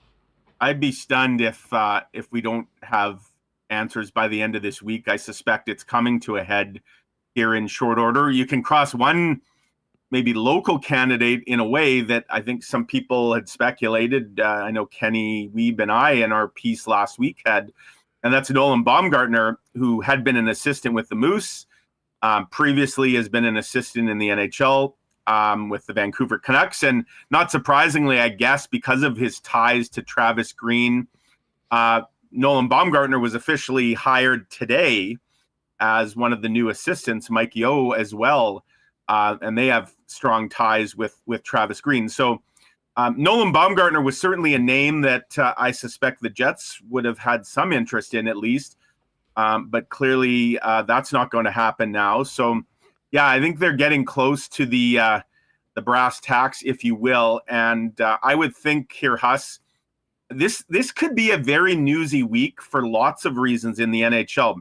The one, I guess, benefit to the Stanley Cup Final not starting till Saturday. We know how the NHL is, and Gary Bettman, he doesn't like anything to uproot or distract from the main event. And I think by and large, you see teams respect that. But there's a lot of speculation that, hey, maybe we even get some trades this week. All but two teams at this point could realistically partake in that if it were to happen. And I also think we'll see some clarity on some coach hirings, and that will include here in Winnipeg with the Jets assistants. So it could be a newsworthy, very busy week here. Of course, you also have all the GMs now at the Combine this week, and that may also spur some talks. Obviously, the focus is on the future with some of these kids, but anytime you get GMs together, they're bound to chat. Yeah, well, and listen, just quickly on Bomber, a great friend of the program, known him since he played here. I mean, an absolute gem of a dude. But that actually opens up another opening with the organization. I mean, we're not just talking about two spots with the Jets. A very significant role on Mark Morrison's Moose staff open as well. It does, and Eric Dubois, of course, remains there with the Moose. But suddenly the to-do list, they added one more item to it today. From a Jets perspective, got Piper. Special guest star. Yeah. Here's Piper, folks. So yeah, they've got their work cut out from. Kenny and I wrote a piece the other day about what a busy couple of weeks it is coming up here between now and the start of free agency. A lot of questions that the Jets are going to have to answer internally. What they're doing with some of their UFAs. What they're targeting potentially in free agency. And don't look now, we're already June 4th. Like July 1 is going to come up on us in a hurry here. And it'll be interesting to see what the Jets look like both behind the bench and on paper, when July 1st or 2nd or whatever, once the dust settles on free agency. There's nothing is more guaranteed on WST than the chat to lose it the second Piper enters in. And sure enough, I love the fact that we have a Piper emoji for members as well. Shout out to Remis for putting that together and making it the happen. Other day I go to the Gold Eyes game, as I mentioned, and one of the workers, I hadn't met the guy yet, but he just says, where's the dog? And I'm like, well, bark at the park. Like he expected me to have Piper with me, I guess. I'm like, bark at the park isn't until August. I don't think that can work. But yes, and at the Kenny and Rennie, this one takes the cake. There's Bodie. I took some backyard photos. There's Piper, yes. And Bodie and Piper. There's Piper sniffing the air. At the Kenny and Rennie year end a couple weeks back, the highlight was having someone yell like halfway across the room, "Hey, Piper's dad!" And that was a first for me to be referred to as Piper's dad. But hey, outside of the nonstop love for Piper in chat, yes, there was a question from somebody, and it's a little back there, so sorry whoever mentioned this, but James Patrick. Yeah. James Patrick, he's got obvious ties to Winnipeg. Where's he at right now? And do you think he is under consideration for potentially joining the organization? I think he's a name that. So he's back in the Western Hockey League this past season. I believe, Huss, you may know this. I can look it up, but the team he's working with, I believe, isn't Zinger's son involved with that team in the Dub? So there remains a connection. Zinger's son is involved. Maybe Rumo can do the research here. But yeah, he was back coaching in the Western Hockey League, and there remains certainly a connection then between Patrick and Heisinger and True North. There will be people, I've seen it, who bring up that podcast interview a few years. Remember that one, Huss? Oh, how can I forget it? That was spicy, yeah. For people who don't know what we're talking about, James Patrick went on, and I can't even remember who it was. Was it a former? I think it was a former. Yeah, it was some former guys that he had played with. A very True Grit podcast. True Grit podcast, something like that. He was on Survivor. The guy, former Ranger. Okay, so but what happened? I mean, they were talking about a lot of things. This is when James Patrick was still coaching the Winnipeg Ice, and. By the way, Victoria Royals was where he ended up being last year. And Zinger's son, I believe, he's in a management position there. Yeah, Jake, who had a big role with the Ice up until the Ice was sold, and he ended up moving on to another organization. Yeah, so to your original question, absolutely. I think it's a name that we consider. Now, again, people will wonder, did that podcast interview, did that cause friction? And for people who didn't see it, and I don't have the words in front of me, but James Patrick basically said that he heard from certain people that the Jets locker room, and this wasn't at the time, this was now going back in time, but that it'd been like the most toxic locker room they'd been in. And there was a lot of people wondering like who James Patrick had talked to. Certainly Kevin Hayes would be a name that comes to mind, because of the connection between maybe Nolan Patrick and Kevin Hayes with the Flyer. Cody Eakin would be Eakin and Hayes were two guys that certainly had a cup of coffee and not much more in Winnipeg. and by all accounts, probably didn't have the best of time during their brief stay in Winnipeg. Well, hell, Hayes came in the 2019 season, which was the beginning of the unraveling. Yeah. I mean, I and again, God knows we've talked about this enough, but I mean, I go back to New Year's 2019. You know, the team was second overall at the time. Right at they the had top, just gone to the conference finals. On paper, talent-wise, they were right there with the best in the National Hockey League. And, you know, then business started with Line A, and like it seemed to be a brutal situation. They showed it on the ice, moonwalking into the playoffs. And then obviously the series against St. Louis ended in a pretty dubious way, and they never really recovered. I mean, it took years to get through, and Rick Bowness coming in to try to work back on that culture. But that was the first kind of really, everyone had heard stories or rumblings about that, but it's tough to sort of say, oh, I heard this. It's another thing when a guy coaching for a team with the stroke that James Patrick had to say something like that, that was a real eye-opener, I think, for a lot of people that don't pay attention to any scuttlebutt.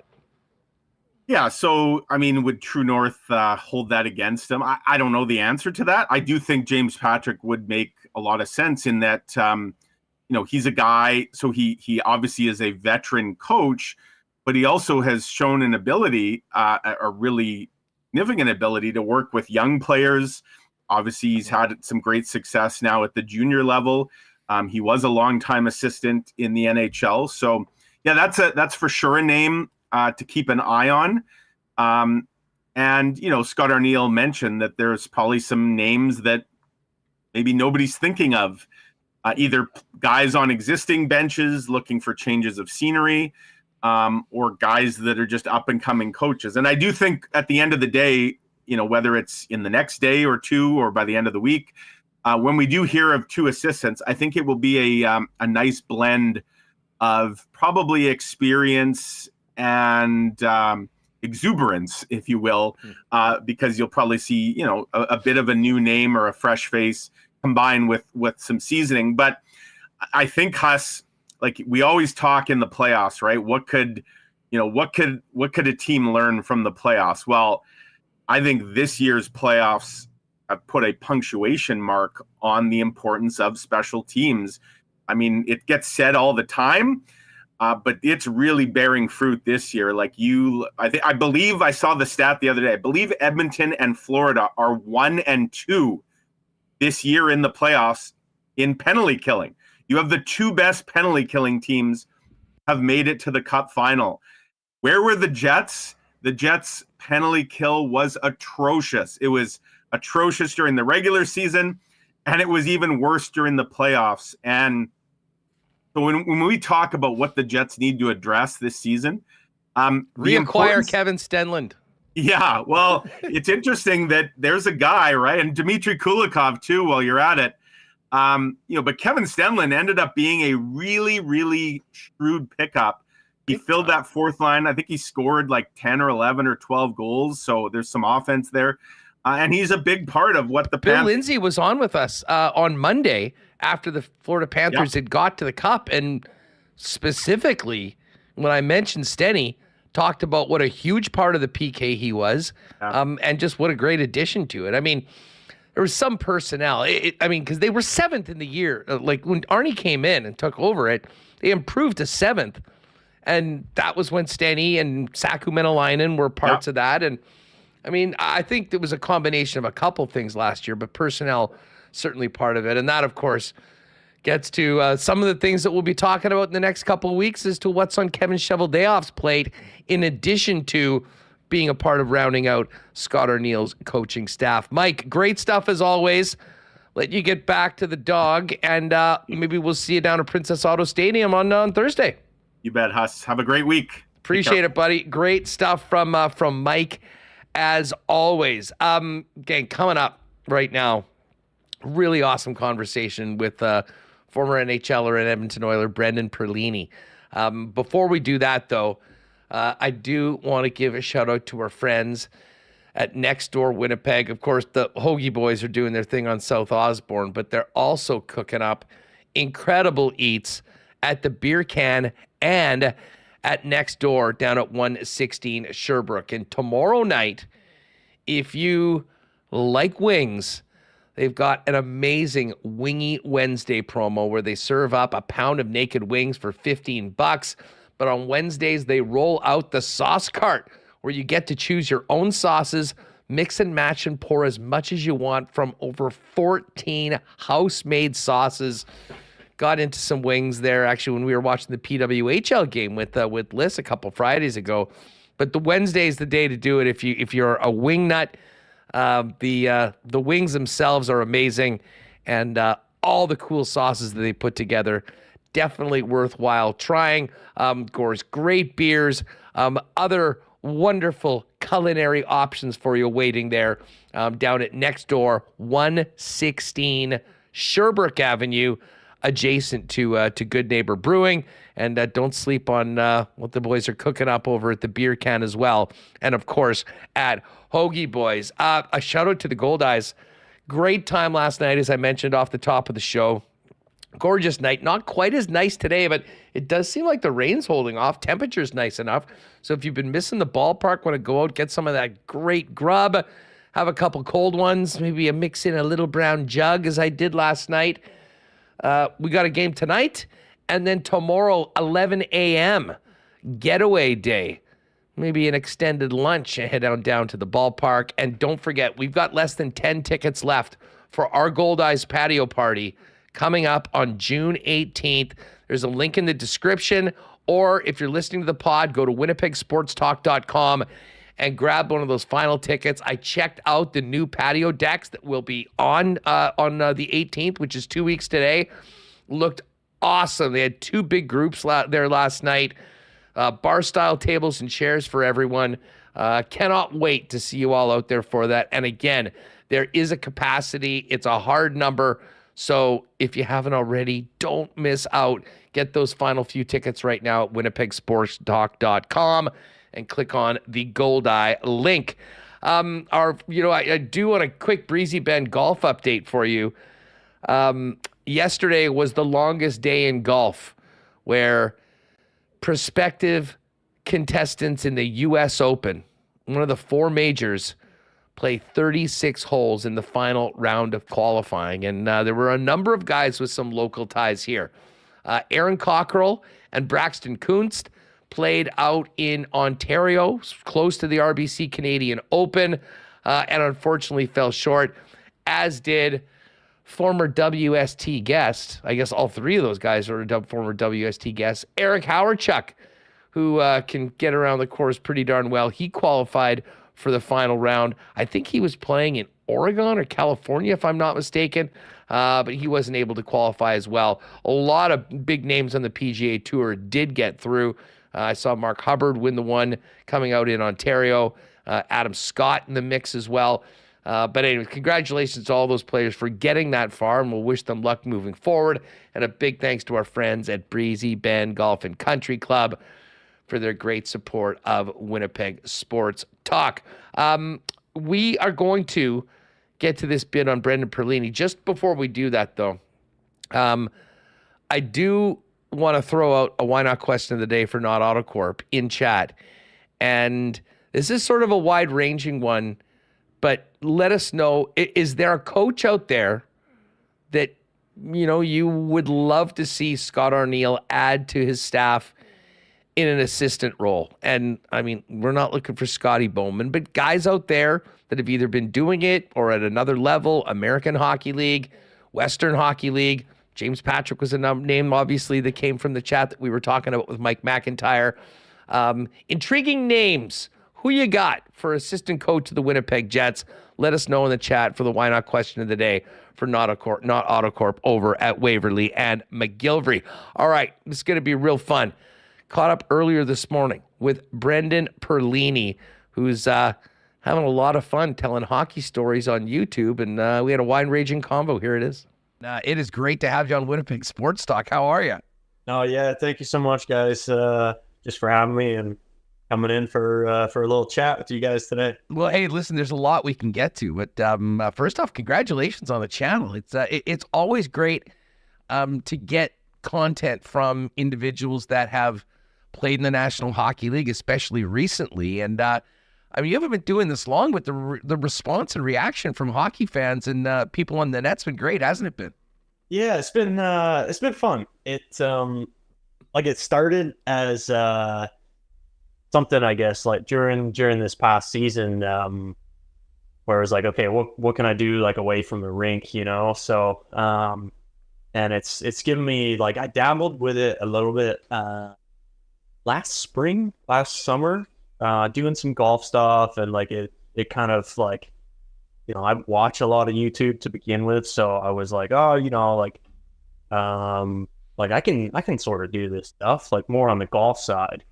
And then I did some golf videos. I found it pretty challenging to sort of like keep up, and then I stopped. I kind of got discouraged, and then I ended up this year in like December-ish, sort of like I shot a bunch of stuff, but I just had it sitting there. And then I'm like, you know what, just for a hobby, like while we're on the plane, while we're on the bus in the hotel, and just started editing again. And yeah, that's how it kind of picked up steam. And then I follow a wrestler, the former like WWE guy who does like a lot behind the scenes, and this is what, you know, working with Stone Cold is like, The Rock. And I was like, you know what, I can take that too and do that in the hockey side as well. And so it kind of made the perfect balance, because I'm a big golfer, and obviously the hockey is easy stuff, and I didn't really want to do something of like cliche like drills on the ice.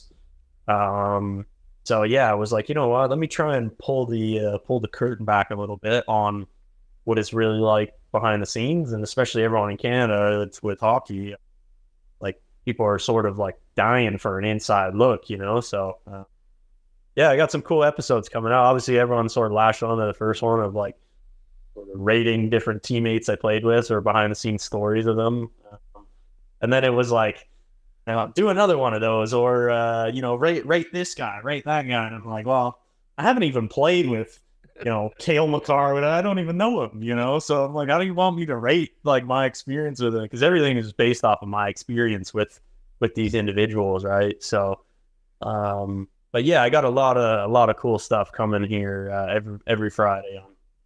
Well, gang, check out the YouTube channel. It's Brendan Perlini. You can look it up for BubZP11 and give him a sub. We'll talk a little bit more about that. But you mentioned, you know, people and teams and individuals that you've had experience. Your last time in the NHL was a great start to the season, actually, with the Edmonton Oilers. What's it like seeing guys like McDavid and Draisaitl, guys that you know from on the ice and in the dressing room, getting to within 4 wins of the Stanley Cup? Yeah, it's cool, man. And I'm not gonna lie, like I'm happy for a lot of people that organization. Like they treated me really well. The fans, like I think they deserve it more than anyone. It's just like everyone in Winnipeg and whatnot. Like you just Canadian cities rally around the teams, right? So it's cool to see. Like. It's been a while, obviously, since Canadian team has won it, but I don't know, they're looking pretty strong. So we'll see, I guess, what how it all sort of shapes out, you know. McDavid as a player, I mean, sort of stands alone right now, and my God, we saw an example of that in Game 6 against the Dallas Stars. What was he like as a guy, like in the room, and what are you seeing from him right now, knowing him a little bit from playing on that team, and how he seems to be just so incredibly driven right now. When things aren't going, he's putting that team on his back and getting it done. Yeah, that's how I would kind of describe him, really, if I'm honest. Like, obviously, you guys showed me the video off there that's circling around the internet. It's interesting because, like, you watch that video or whatever, and you don't really see much, but he's actually, like, he's a really funny guy, and he's got a lot bigger personality than people think. People think he's like extremely like monotone and stuff, because it was interviews, and I mean, he's sort of like, I shouldn't say like he has to be, because, you know, there's, I guess, if you look across all sports, like there's, you know, very big personalities on a lot of the big players, but I guess that's just, you know, who he is comfortable being in front of the camera. But behind the camera, like on the plane, all, like, you know, in the dressing room, he's he does have a funny personality about him. He's very like jokey and witty and like sarcastic almost. But yeah, it's cool, man, to see that like he's just, yeah, like you said, kind of putting them on his back. And not to discredit any of the other guys too, but like when I was there, it was just to give people insight. It was, and I'm not raised, like we weren't raised, me and my brother, to like, how do I say this? I guess give credit easily, because we were raised around, like we had the fortunate pleasure to be around a lot of professional players, professional athletes, like NHLers. Like we were training with, do you remember Tyler Kennedy? Played with Pittsburgh. He won the cup.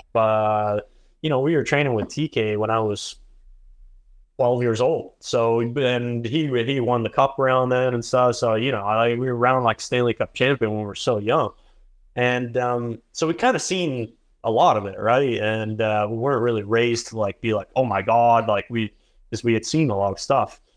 But I'm not kidding. Like when I played with him, it was like once a game, this freaking guy would just pull something out of his hat where you're like, I remember just looking over at guys on the bench and being like, how the F did he just do that? Like, it's incredible. And to mention the Winnipeg guy, I played with Scheif and G.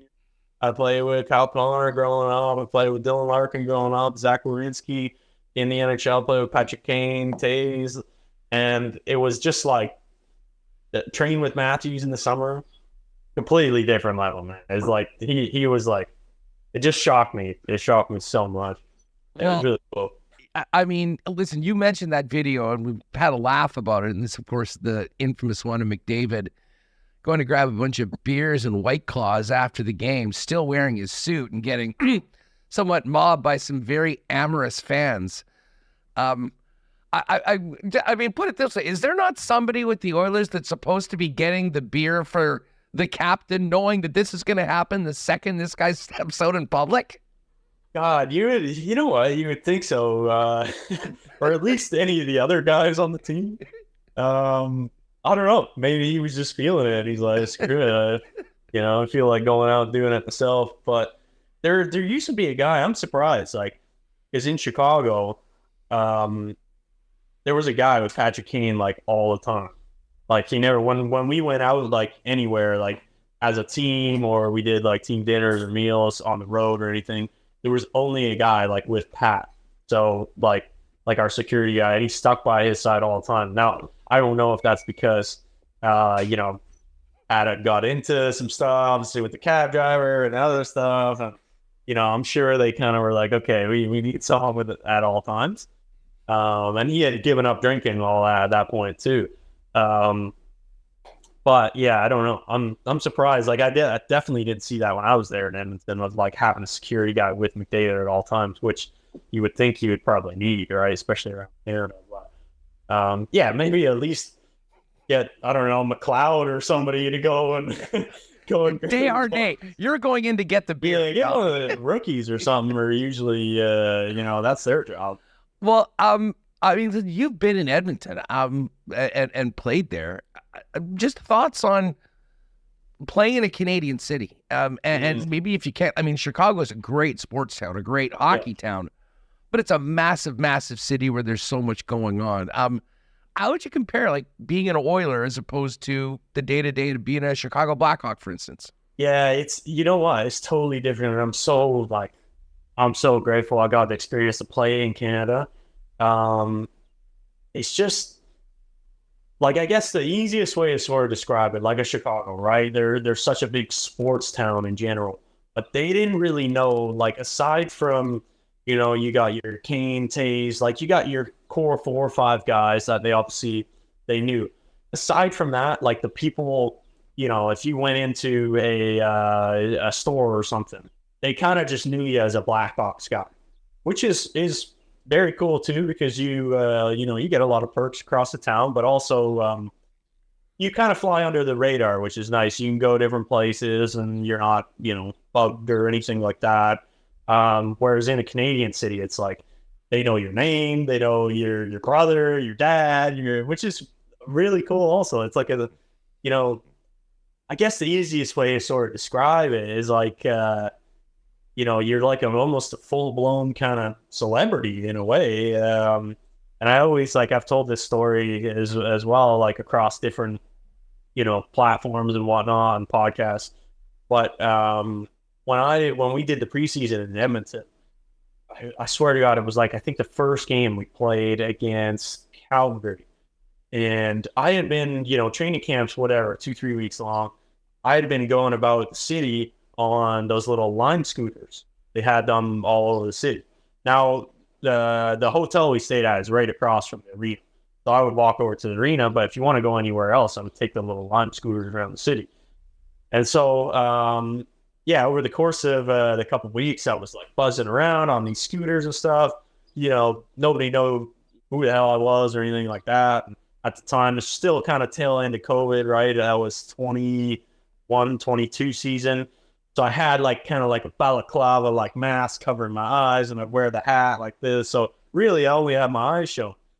And so sure enough, no one's saying anything. And we play the first preseason game against Calgary, and I had like 1+1. I'm not kidding you. The next day after that game, I went out and went on scooter, and somebody started this thing, like my nickname in Edmonton became Lamborghini Perlini. Somebody started it on Twitter, and it just snowballed. And so I got on one of these scooters to like go to the grocery store and get some snacks or something.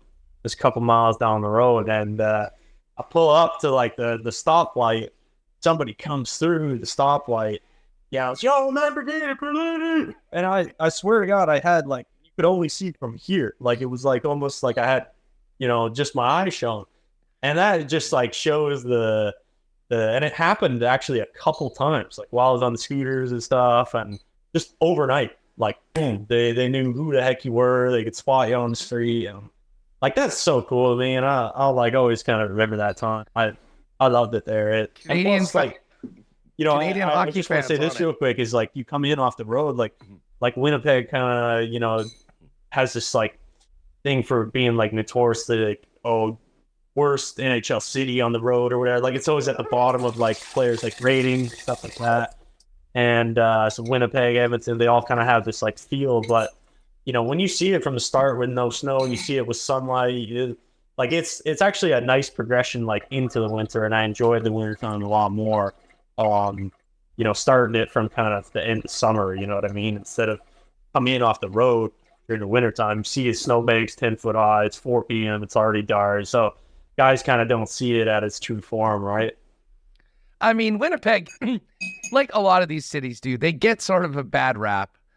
But I'll say this, I mean, the guys that come here and end up kind of spending time and seeing the ups and downs, I mean, I think often, for the most part, really like it. I mean, the Jets and the Oilers, for that matter, another city that, by climate and location might not be at the top of the list, sure have a lot of had success keeping their players. And I mean, listen, Edmonton, I think, is going to continue to be a destination, especially as long as a certain number 97 and 29 are playing there, because at the end of the day, for guys, I mean, it's great to live on the beach and whatnot, but as a hockey player, your opportunity to win and truly compete is right up there as well. Yeah, I think there's always things too. Like I actually have a video too coming out of like rating NHL teams I've played on, and I kind of go through. It's a very like chilled video. I don't go into crazy detail, but just like because I played in some different climates, right? Arizona, I played in Chicago, obviously Edmonton, and Detroit, and like there's different feels, original six, things like that. Like there's a whole bunch of different things that sort of play into it, but there's good and bad to everywhere. There really is, and it depends, I guess, what you like personally. Some people might like it in Arizona. It's more chill. Obviously, sunlight is great. There's like a, it's a different lifestyle, right? And then you take a Winnipeg or an Edmonton where it's like you're going to be recognized a lot more. You're kind of treated more as a celebrity. Winter times are different. Like there's just so many things that play into it, but there's no kind of there's good and bad to everywhere. There's no like perfect situation, right? Like it's just kind of make the best of whatever it is. The perfect one's probably the one where you get the ring at the end of the season and what that does for you. Hey, as a former Coyote, I can't imagine you're entirely shocked at how this is all sort of played out in the desert. It's too bad. I think number one, like, sucks to see, because there's a lot of good people out there, and that, believe it or not, like they have a lot of good people in the organization that were really trying for the team. You're right. I'm not shocked. I mean, if anything, I think it's almost a little bit overdue.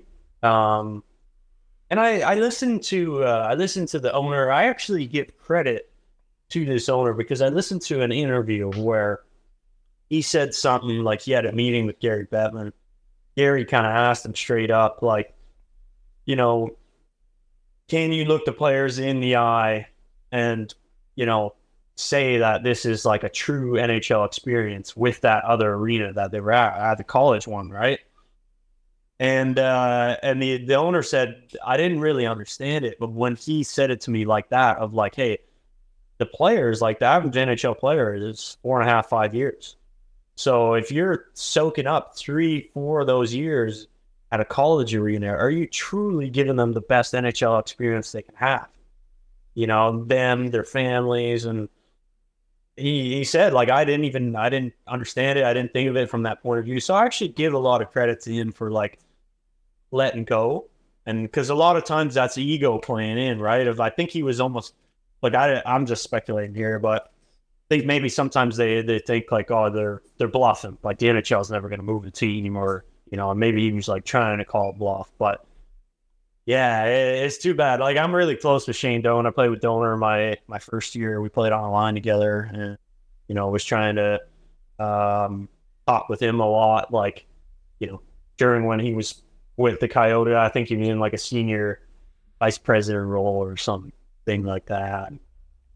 You know, he kind of said to me that there's so many conflicted things going on there in the organization, of like, he would try his best to get his foot in a door with the mayor or something to get certain meetings. And then, you know, people wouldn't show up to the meetings, like on the Coyote side. And he's like, man, I just found that there's a lot going on, you know, from that side. And it's too bad, because that's such a good spot. And I think like, I'm not joking here, guys. Like I know it could be a Vegas. Like I know it can be top 5 place in the NHL if they had the proper like setup. Yeah. Because who doesn't want to live like in Scottsdale? It's sunny and 70 year round. It truly is a great place to like raise a family, to live. It's an awesome place to play. Like, even though it's not like a home built, like, you know, you might not get fans like a Winnipeg or an Edmonton, but I think if you get a proper arena and stuff, there's gonna be people there. Now they might, like when I was there, if we would get, you know, some games would get 15,000 or whatever, 10,000 are cheering for Winnipeg, who's playing there on the road, because a lot of people vacation there. But at least the people are there. You know what I mean? Yeah. I always used to say, like, I don't really care who the hell they're cheering for, as long as the people are there. You know, it makes it feel like a good atmosphere, right? So, yeah, too bad, like I said. But maybe, who knows, if they can figure something out and bring it back properly, I'd love to see it like properly done. Oh, I think it'll happen. I mean, whether Marullo's behind it or not, I think that's the big question. I think for the league and for everyone's best interest, it probably you have a 5-year timeout, and then have somebody that comes in that hasn't burned all those bridges in the community and can make it happen. I just have to ask you, I mean, like, I'm sure many people listening or watching have been there, being one of those 10,000 road fans that came in. I mean, that building out in Glendale seemed so far away, and talking to fans, that was a big reason why it was. Let me ask you this. As a Coyote, like, when you played there, where did you live? Like, even for the players, what was a game day like? I mean, getting out for a morning skate, how much time did you spend on highways?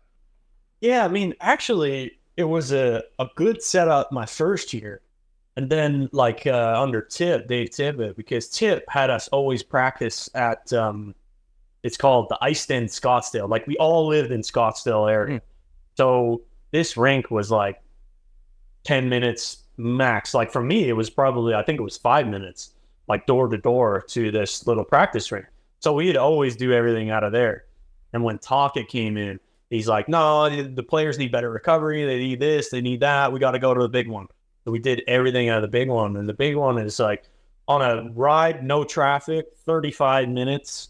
But then you add traffic in on a game day and it was like close to an hour, which sucked. And we were doing that like, you know, we go down for morning skate and then back and then in traffic an hour and then back again. And actually guys ended up, and myself too, we probably had about 6-7 guys who we ended up doing day rooms because it was too much driving, which was like, you know, we'd go down there, do pregame skate, and then we'd go to a hotel right around the corner, check in, sleep, and then back to the game, which was awful. Like, I don't know why they ever did switch it from the little practice rink.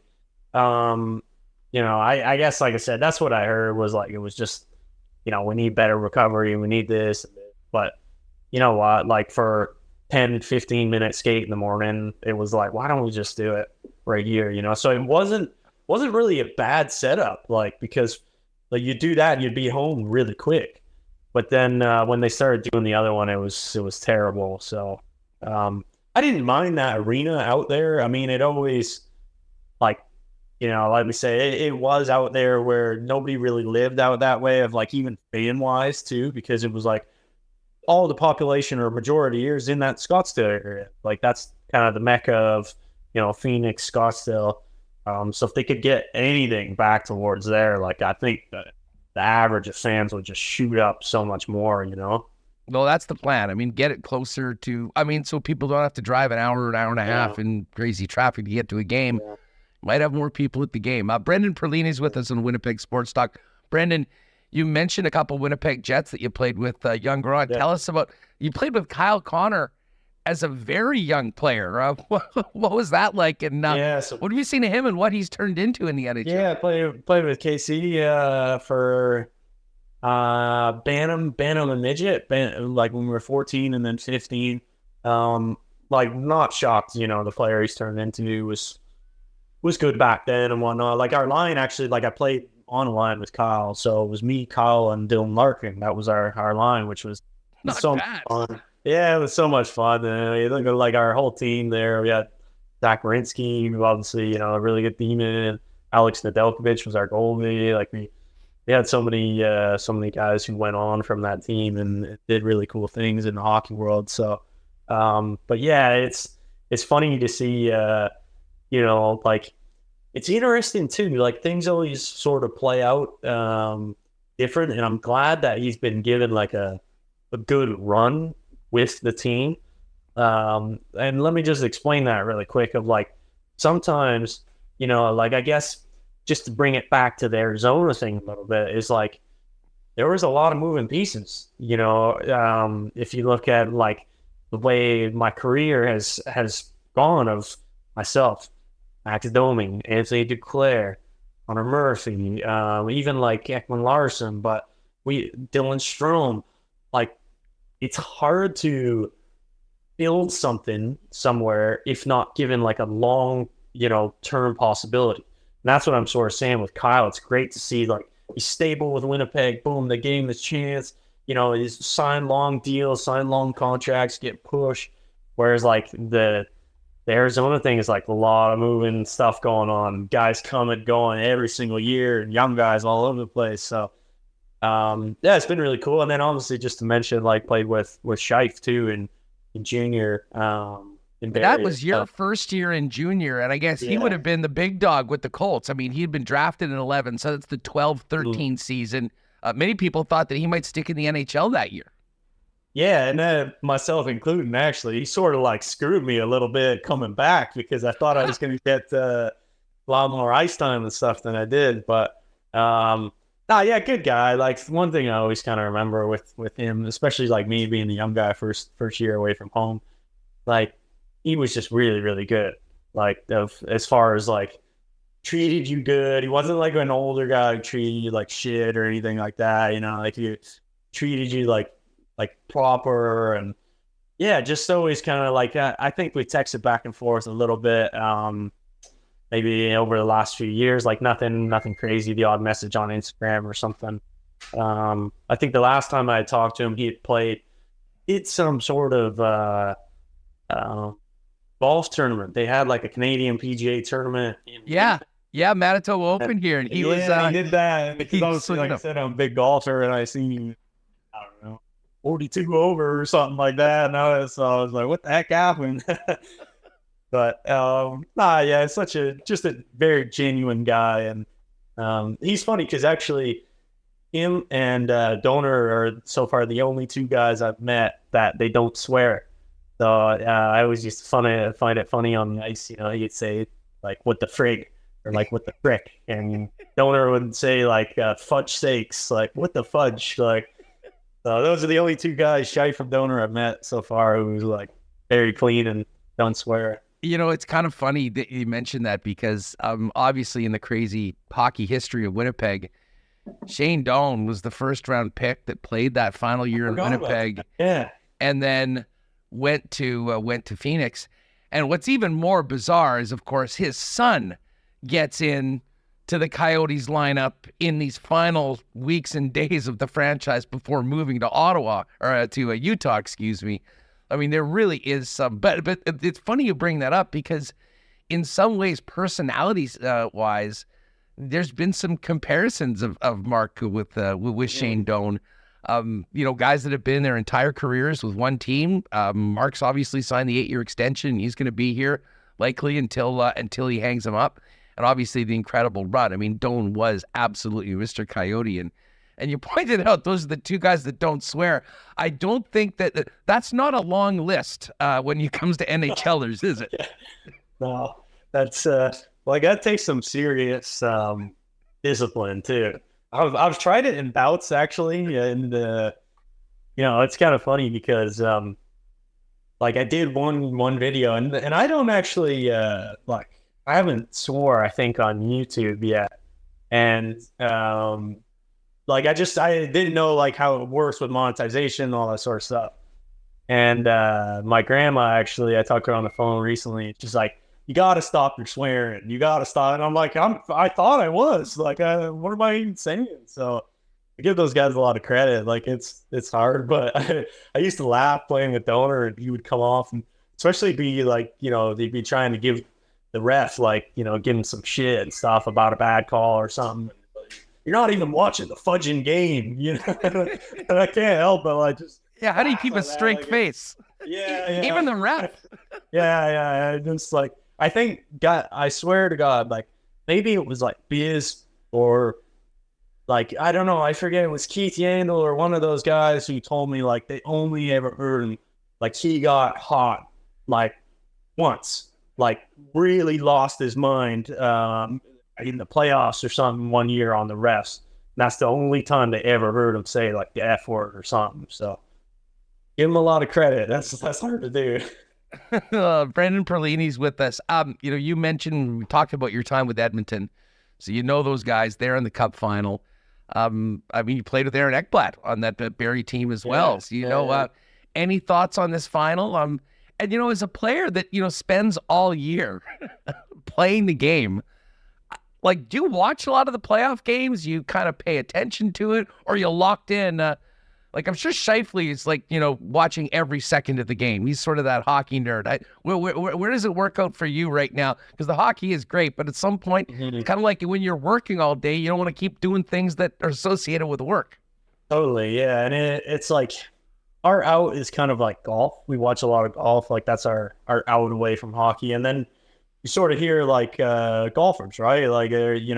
We watch so much of it that we hear those guys where when they go home, they watch something different. So I haven't I've been paying attention a little bit. I would say almost 50-50. If it's on, I'll watch a bit, but not really going out of my way to seek it. But yeah, I've watched I seen the game the other night, the Edmonton one. The odd time when Florida's been on the last little bit too. I enjoyed it's kind of funny for me. I like watching the Leafs when they were still in it too and stuff. I mentioned to you before, I trained with Matthews the last 7 years or so out in Arizona. So, kind of like to check in on just guys I played with and stuff too, right? And guys you kind of have a rapport with. I don't really know as far as my prediction goes. Final, I give the edge to Florida. Just and their team is like really well built, and when you have the experience of like being there the year prior, it's like, okay, this didn't work last year. Now let's do this. But kind of that just gives me the edge. But who knows? We'll see. That's why they play the games, right? Yeah, exactly. We'll see. I mean, when you got friggin' 97 on the ice, anything can happen. Brendan, this has been so much fun having you on the program. Fill people in again on the YouTube channel, the sort of content if people haven't seen it and where they can find out. And of course, as we always tell you for Winnipeg Sports Talk, hit that subscribe button. Yeah, thanks. First off, let me just say thanks for giving me the kind of platform to share today. So you can find me at Bubs, BUBZP11, BubsP11 on everything, basically Instagram, Twitter, you name it, TikTok, Amazon, I got it all. And then obviously the YouTube stuff. I release every Monday. I'm doing golf stuff.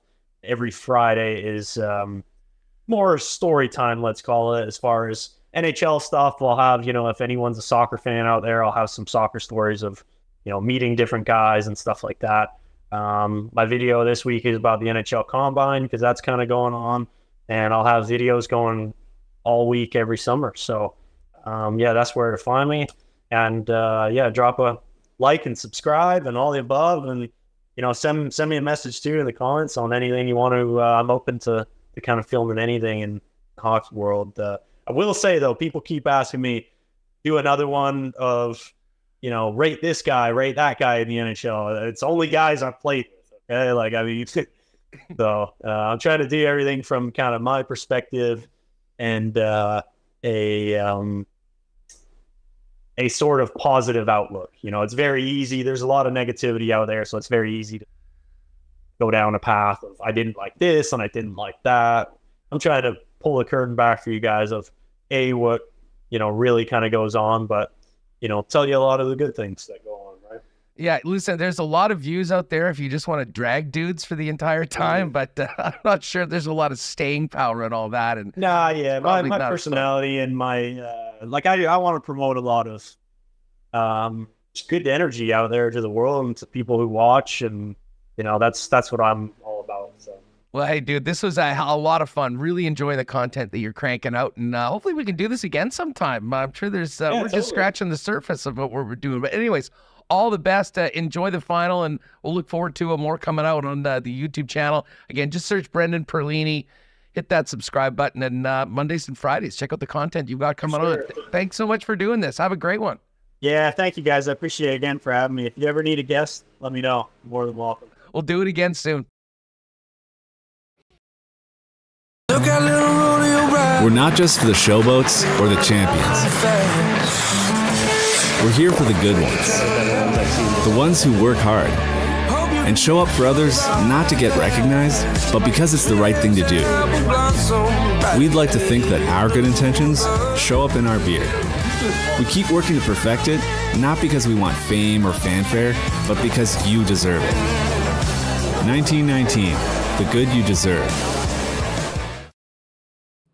All right, had a few generics at the ballpark last night. Oh, what a great way to start off the week. The Gold Eyes look like that. I mean, it's not raining right now, so it should be fine for the game tonight. And again, 11 a.m. tomorrow. And of course, Little Brown Jug generics, 1919s available at the ballpark as well. I got to give a shout out to the gang down at Royal Sports. Speaking of getting ready for Thursday, got your Bomber gear, Bomber fans? If you're not ready for the upcoming season, head on down to Royal Sports and get outfitted. Jerseys, hats, hoodies, t-shirts, they've got it all down at Royal Sports.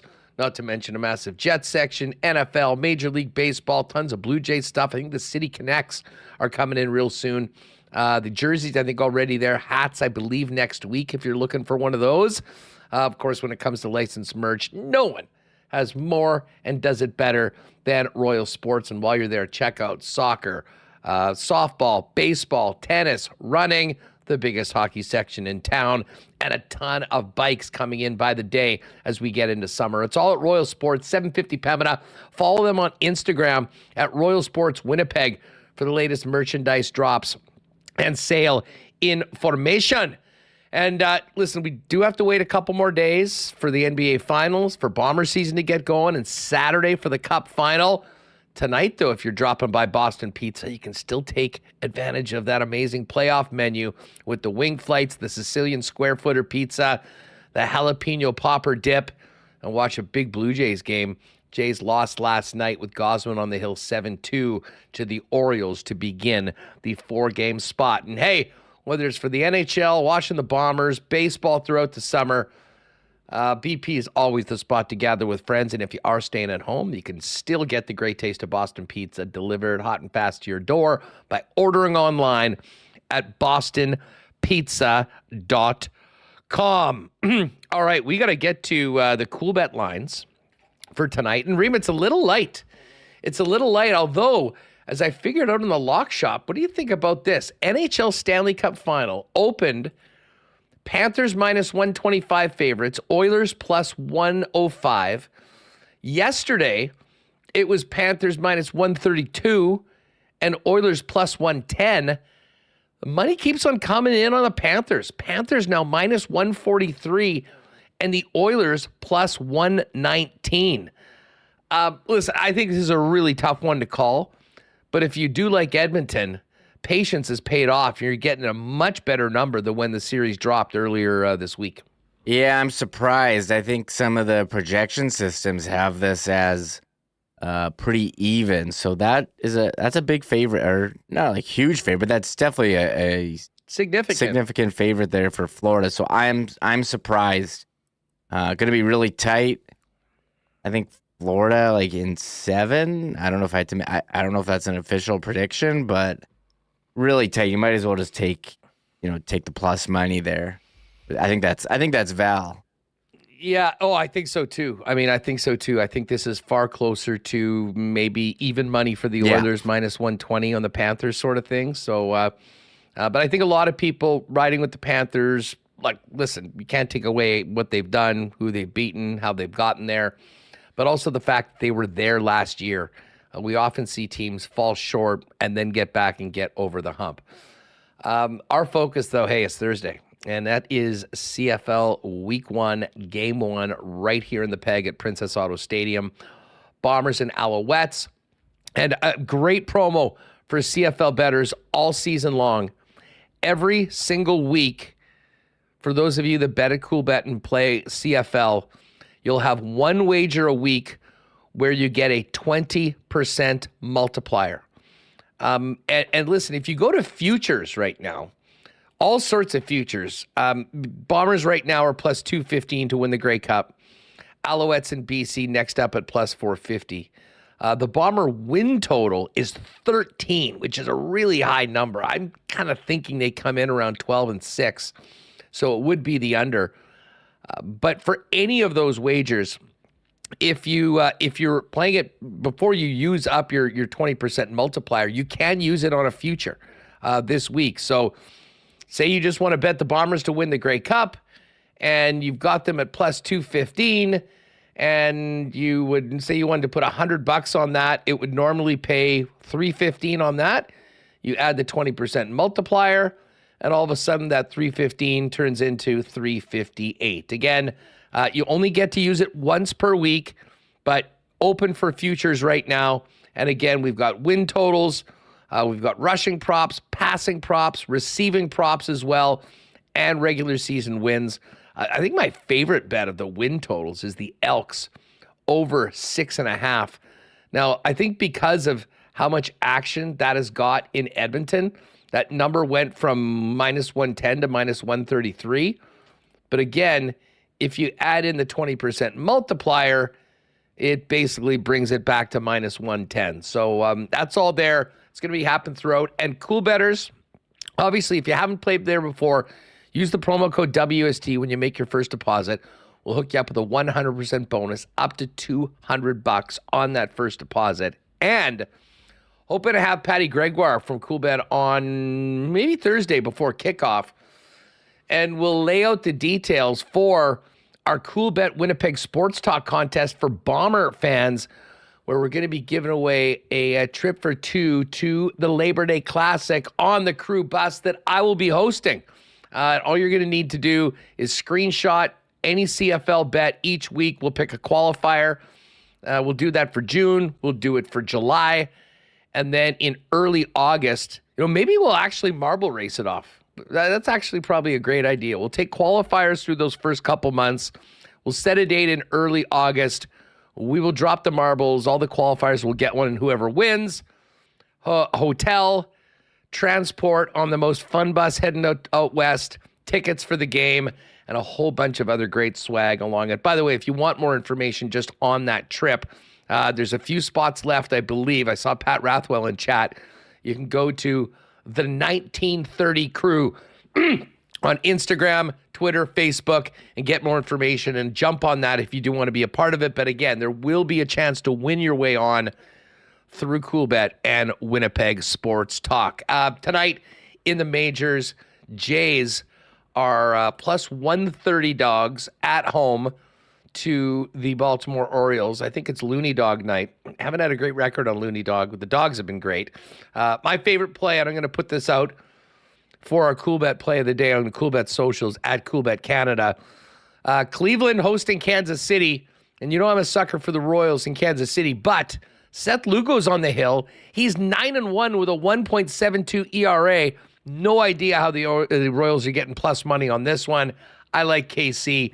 I'm going to jump on that one. Again, it's all ready for you for CFL season at Coolbet. And check out today's Lock Shop. Matt Iwanek and I went through our favorite win totals, talked a lot about the landscape of the league. Matty gave us a few of his favorite rushing and receiving props.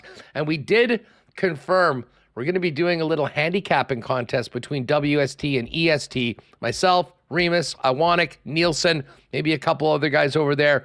We're going to pick the games against the spread all season long.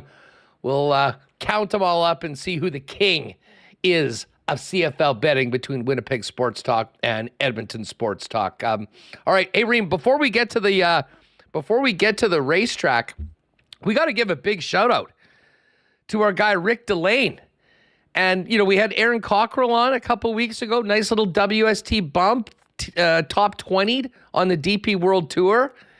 And Rick wasted no time getting into the winner's circle since he joined us last week, kicking off his sprint car, or the modified season, by getting into the win circle down in Stanley. Yeah, he's at the Deer Horse Creek Speedway, Wasota Auto Racing. And check out this picture of him taking down the checkered flag.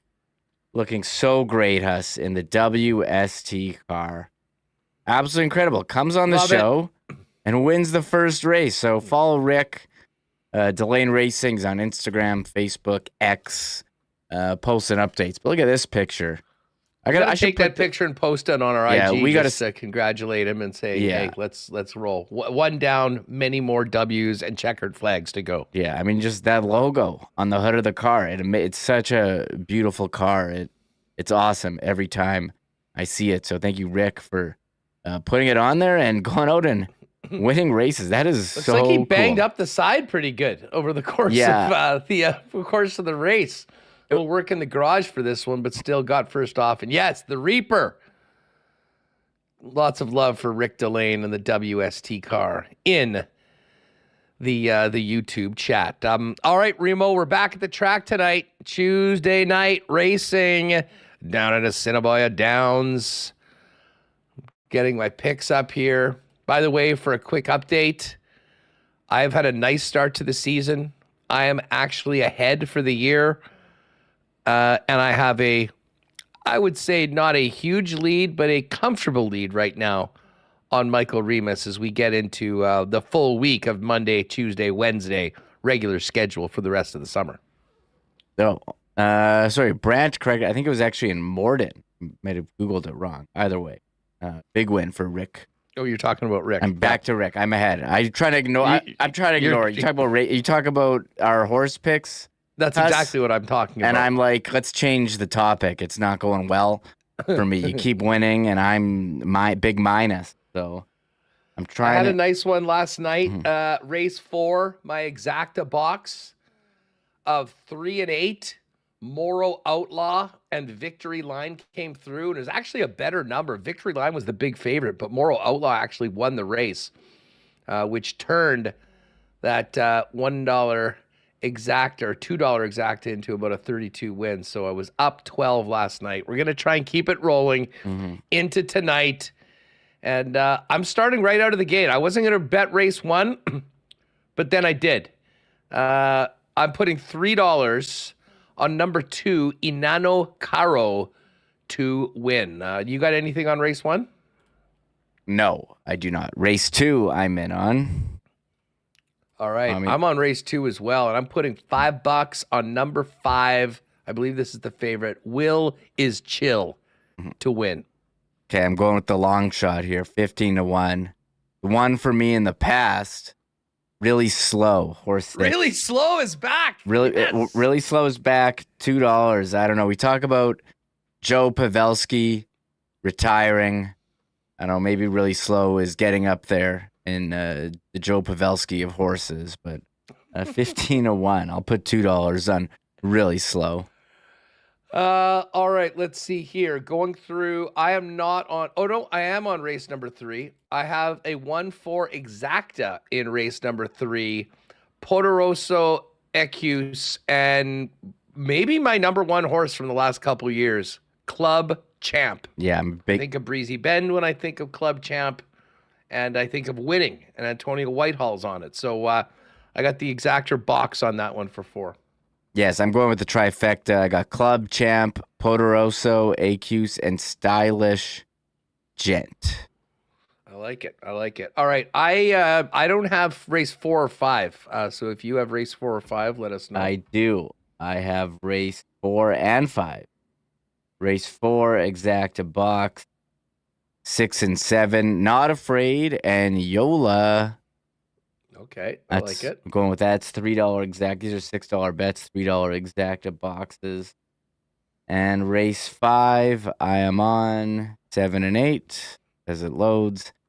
Half in the Wrapper, and Damn the Torpedoes. It's Tom Petty album. Had to throw down on Damn the Torpedoes. So there we go. Both of those were solid horses last year. Yes. At Assiniboia Downs. All right, I'm doing my nightly triactor box.